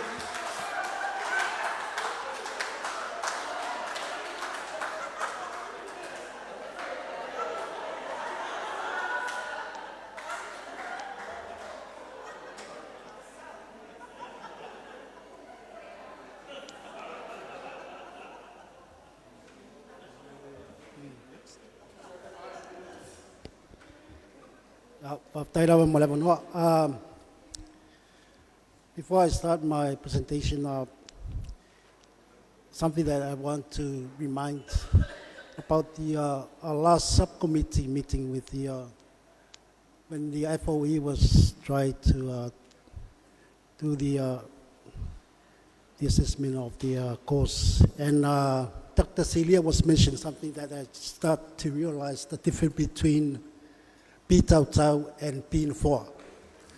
So the P Tau Tau is the P hanging on the wall, and the P 4 is a P sit on the chair. And the other P is another different story as well. Yeah, Malolo. The School of Maritime, we still try to work on, because I just realized yesterday that I have to do a presentation. So I tried myself to attach in the research. Because to be honest, in our maritime, we are not yet through in that process of research. But we still try to work on it. And that's the road of success. In the maritime field, we have 90% of trades between countries carried by ships, or the trades.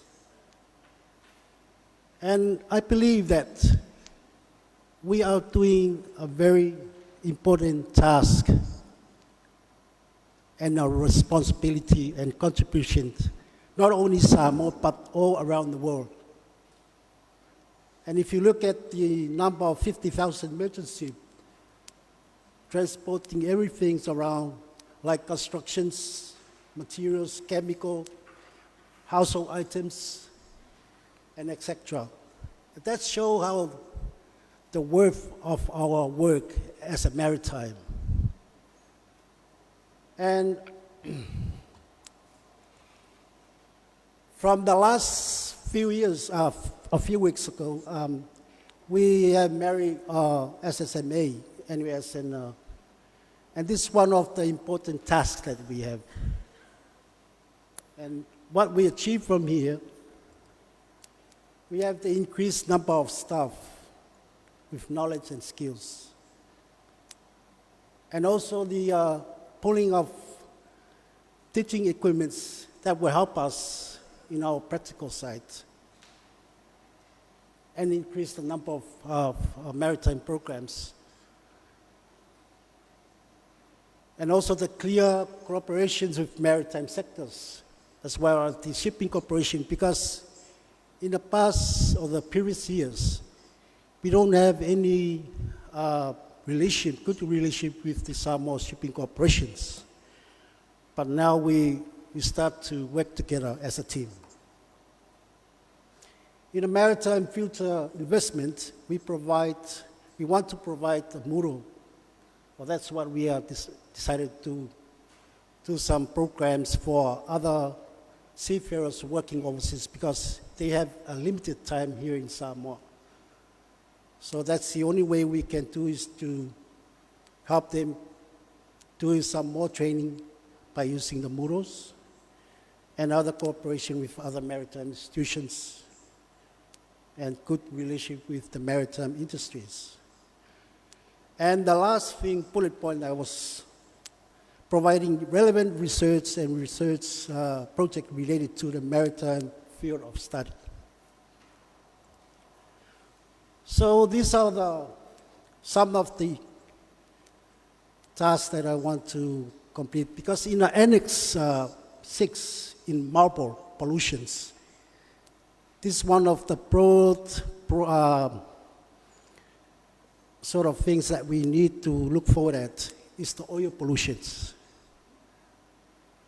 which causes by careless officer on board or lack of knowledge, discharging fuels on water.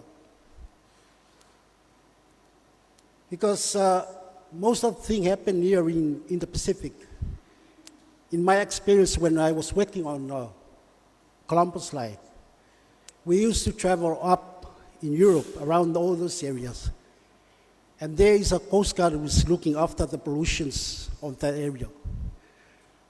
But when the ship is arrived alongside in Samoa, they ignore all these things. And somehow these people in Samoa working in the spa, they don't even know what's going on there. And discharging pellets, like the alien species. For example, when we try to fill up the pellets water tank to ballast the ship, to ensure that the stability is upright. And when the ship is alongside the in Samoa, they have to discharge the pellets here. And all these species will drop here, will pollute our area or our environment. And release of toxic chemicals by means of using, when the ship is alongside, we used to have other maintenance like painting the hull of the ship. This will also pollute our area, but we don't even know about it. And also dumping the waste, garbage, sewage. Air pollution is one of the biggest issues. If you look at Europe, like up in Europe, they are very strict in pollutions, in sulfur dioxide. Because if the ship is alongside there must be a percentage of air pollution that they have to control, or emission control, like 0.1%, for example. But here in our area here, we don't even know that, because a lack of knowledge and skills for the people working in the maritime side. This is the other way, areas that we're looking at. With the try to review the Maritime Division Samoa Shipping Act, 1998.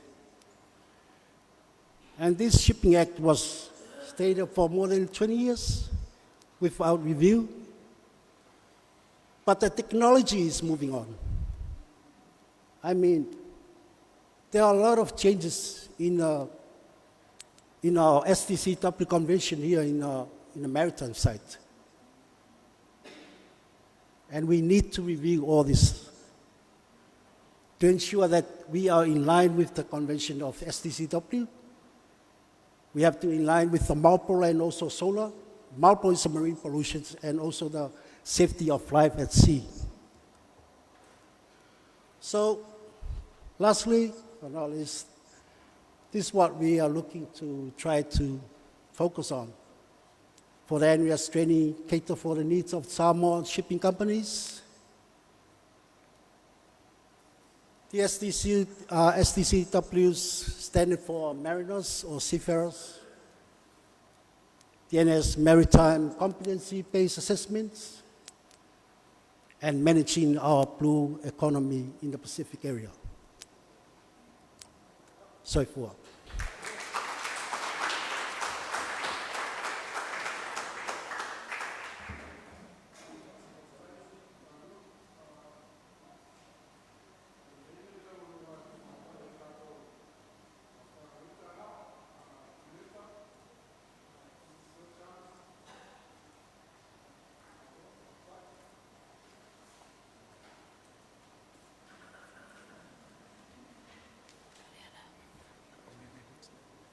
Yeah, where? Okay. Yeah. Fatala fatu fo ile malumal pa ile motanei protocol is observed.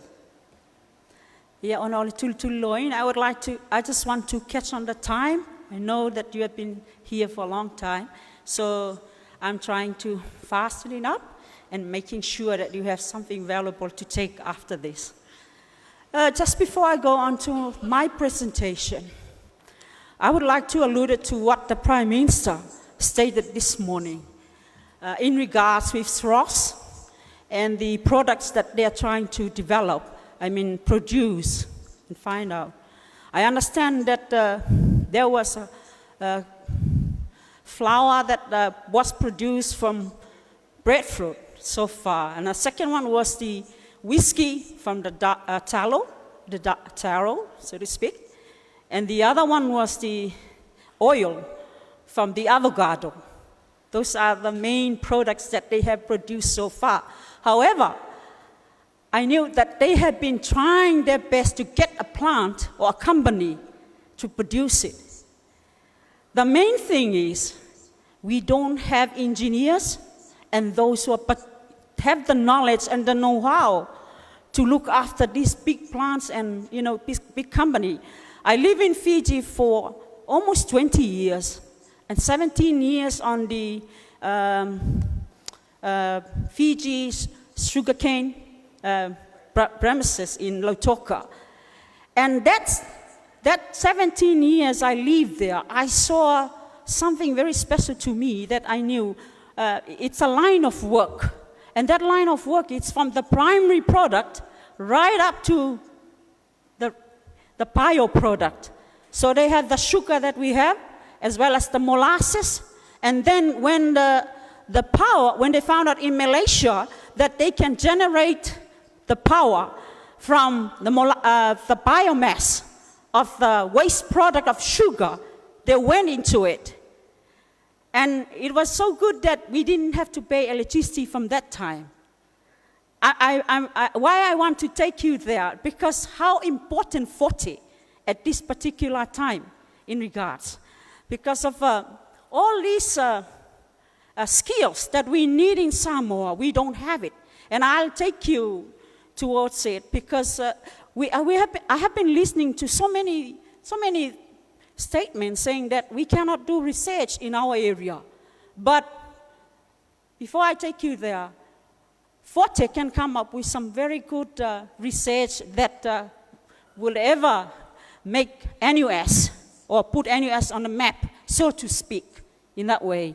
Working collaboratively with the SROS as well as other companies. Maybe Taula and Valima in that area. So that's why our lecturers are on the field at the moment on work attachment to go and see how these machines are working and upgrade themselves and come back, and then they will be able to look at our curriculum, continue answering the question, are we doing relevant things that can be able to improve the teaching of the curriculum that we have for Samoa's economy and that will take you there. But just before we go there, I understand that it's for what Forte has done before, stock taking, what will be our priorities, and then from where to. But I did something a bit different. We actually take a stock take of what we have in the last 5 years. So my presentation alluded to that. We look at Forte's background, what we have on the ground. We look at the first graph. Will give you a fair idea of what actually coming out of Forte, the input and the output. The second figure, you'll look at how the last 5 years, from 2015 to 2019, how we perform as a faculty in terms of contributing to the skills for Samoa's economy. And then the findings, our recommendation, and what are we going to do about it? We have 3 departments in Forte. The first one is the construction department, seats 2 programs. Samoa Certificate 2 in plumbing and Samoa Certificate 2 in carpentry and joinery. Mechanical department, the second one, that's where we offer Samoa Certificate 2 in automotive, Samoa Certificate 2 in welding and fabrication, Samoa Certificate 2 in fitting and machining, and Certificate in panel beating. Why we didn't put Samoa Certificate 2? That program is not yet accredited due to its non-compliancy under the OHS. So that's why Samoa Certificate 2 is not included in that. The last department is Electro Engineering Department, where they offer Certificate 2 in Electrical Engineering, Samoa Certificate 2 in Refrigeration and Air Conditioning. There's a mistake there, my apology. A certificate in panel beating supposed to be under the mechanical department, my apology, and diploma in radio and electronics. That diploma in radio and electronics is still in progress for accreditation so far. That's an outlook of Forte in the last 5 years. You see the enrollment is a total percentage versus the output.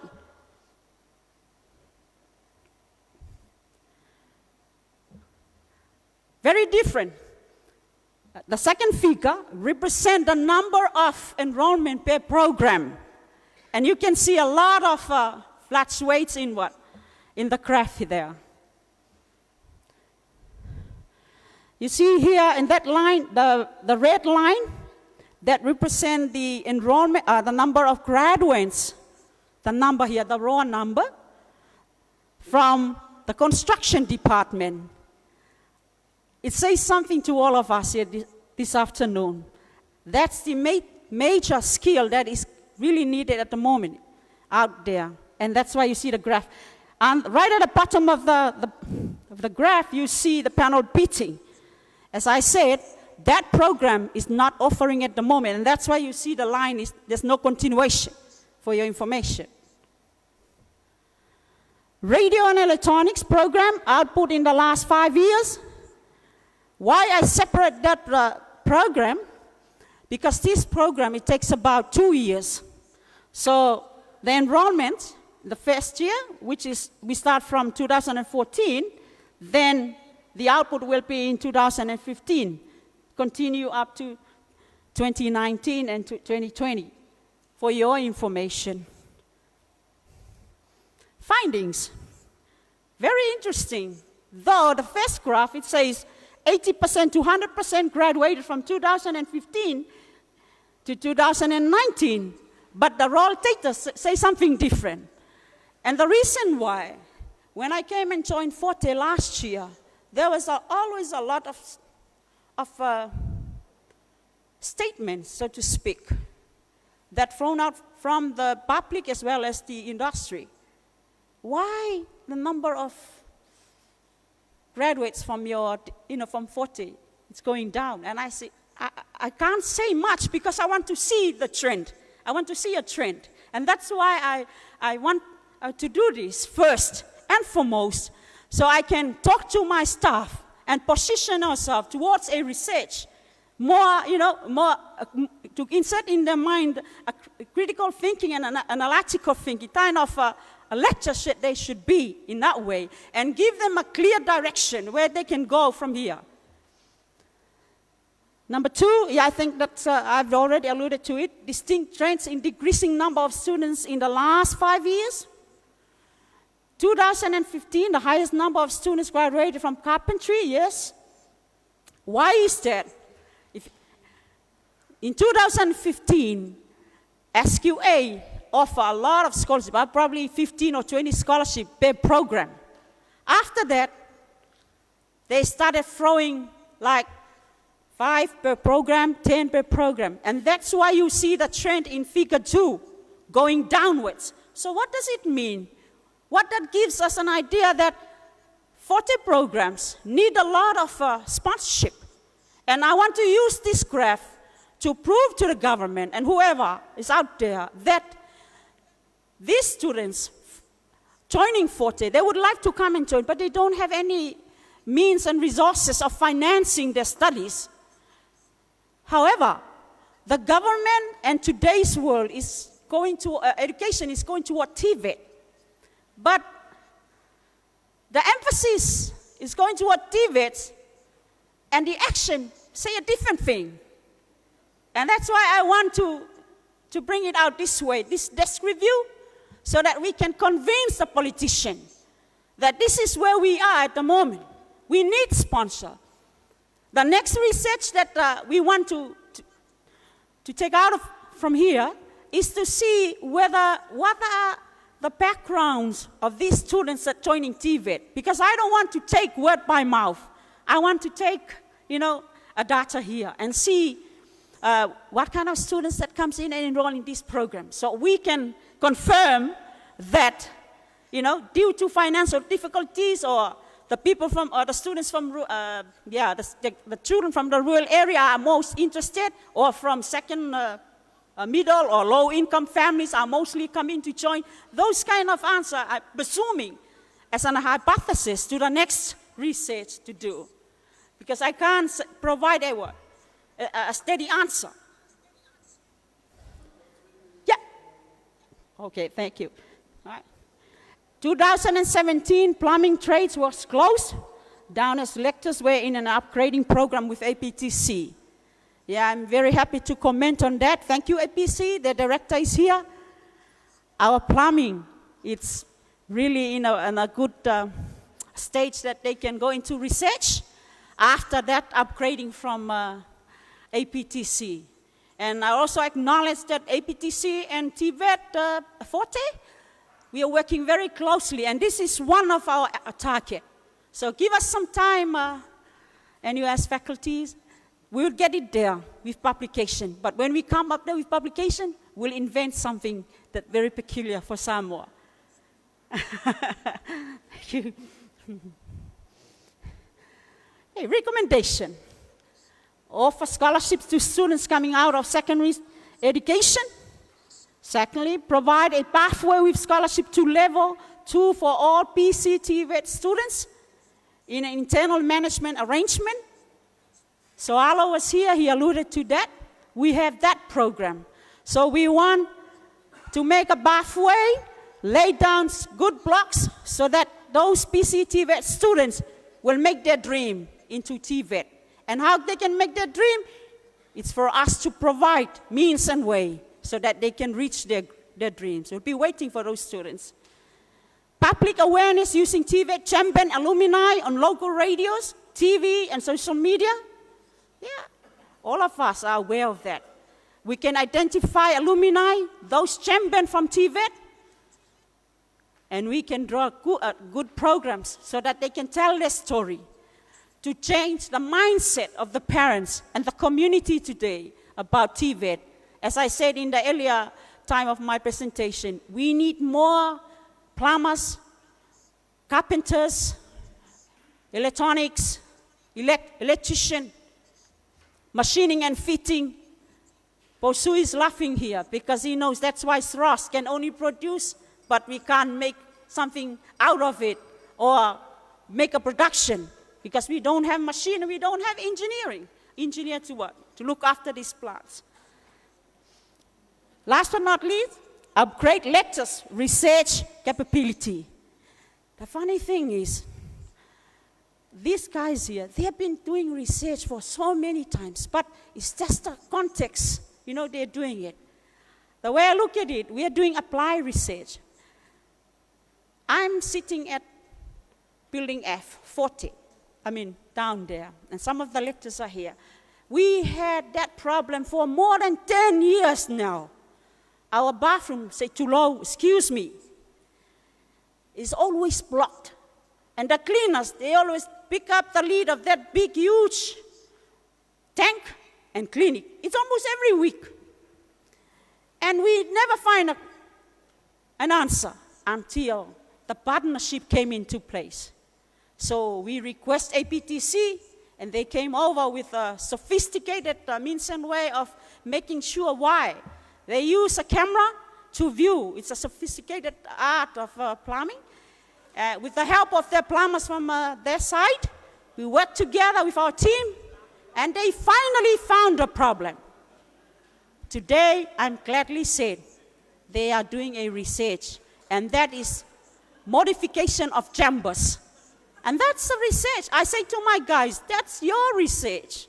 If you can do that and remodify those chambers, we can pass on the good story and recommendation to the SWA to make sure when they go and do assessments for all building, including your house, that your tank are properly plumbing in a required and a way that is needed in Samoa. Faftai.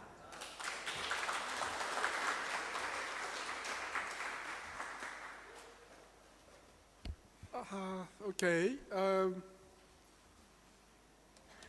We've heard quite a lot of rich presentations, rich in what we're doing and what we could be doing. And we've got to thank those speakers again for all those presentations. Another clap for all of them. We were going to have some questions at the end of the session, but I see that for the sessions tomorrow, we're going to have general discussions on a lot of these issues which have been raised today. So that's my chairman's ruling for this morning. We'll try and defer those discussions to the presentations tomorrow. Okay, thank you very much to the presenters, and we will pass it on to the VC for. Elisa. Okay, so the stock taking aspect of our day-to-day has been done basically because you've submitted all the publications you've been doing for the past 4 years, and not only publications, but also you've submitted other research outputs.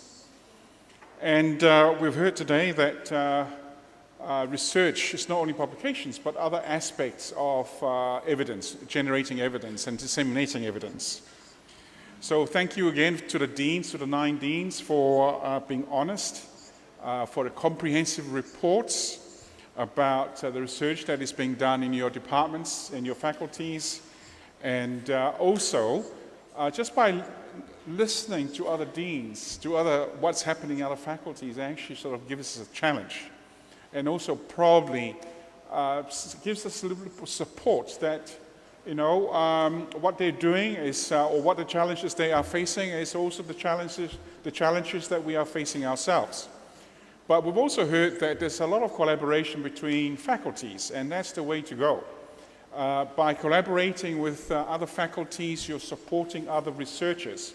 So if your faculty has got huge strengths in one area of research, you'll actually benefit and bless another faculty by sharing those expertise and skills. So I'd just like to mention that now the CEO of SROS, is he here? He's outside. I see, okay. So we're just going to sign the Memorandum of Understanding between SROS and NUS, and then we'll get him to say a few words as to how this will work from the SROS perspective. And just to remind you that the more current program is in the memory sticks that you've just received, and we've just put out the more current program, printed current program. There's still some mistakes in there, but it doesn't matter. We'll make do this afternoon. Okay, so shall we invite the CEO of SROS to come across?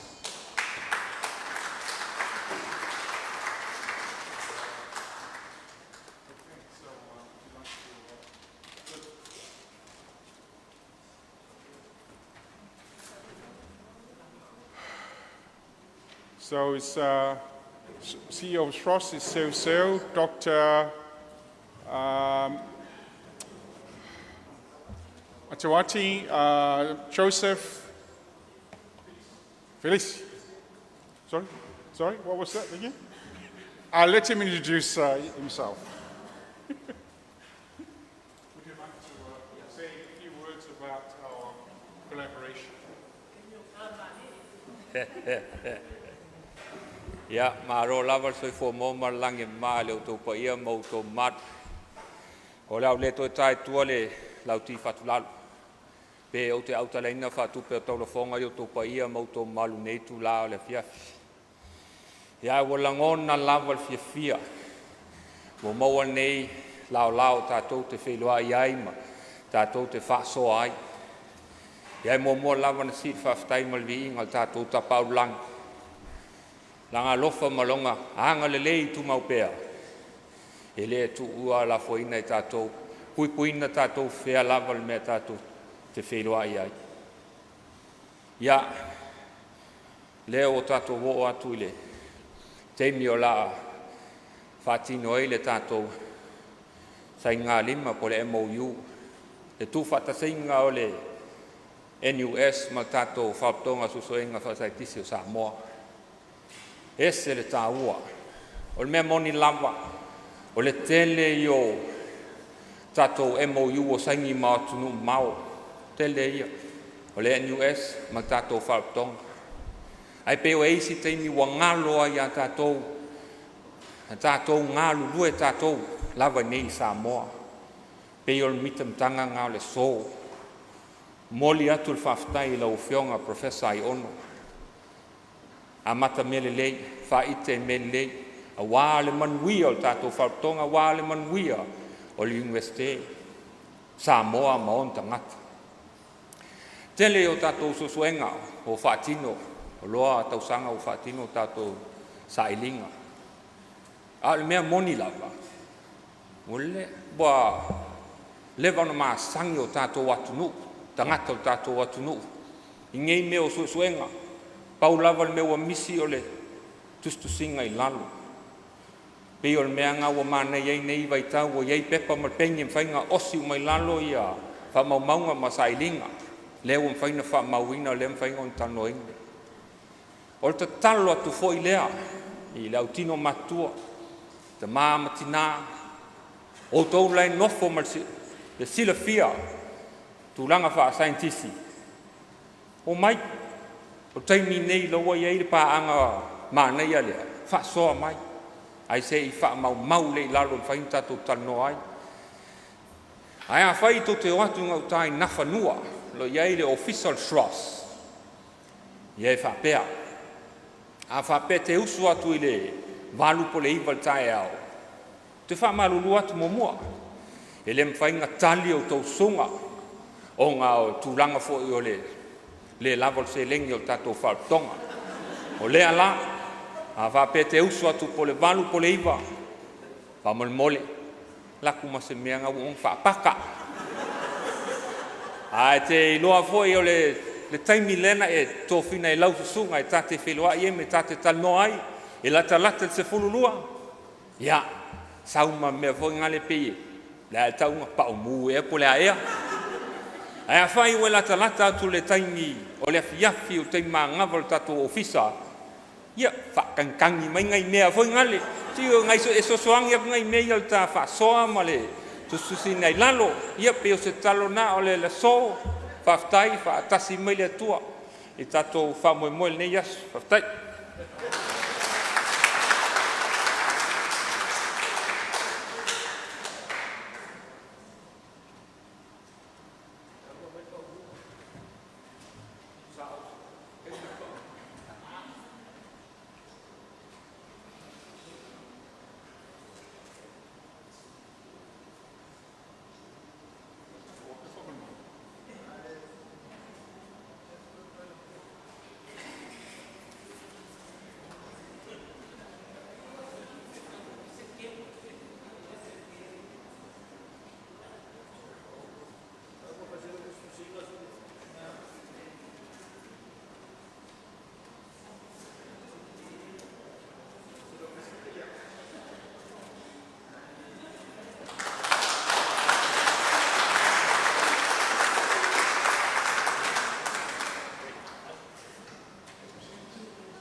Okay, so it's lunchtime now. I'm down at the foyer.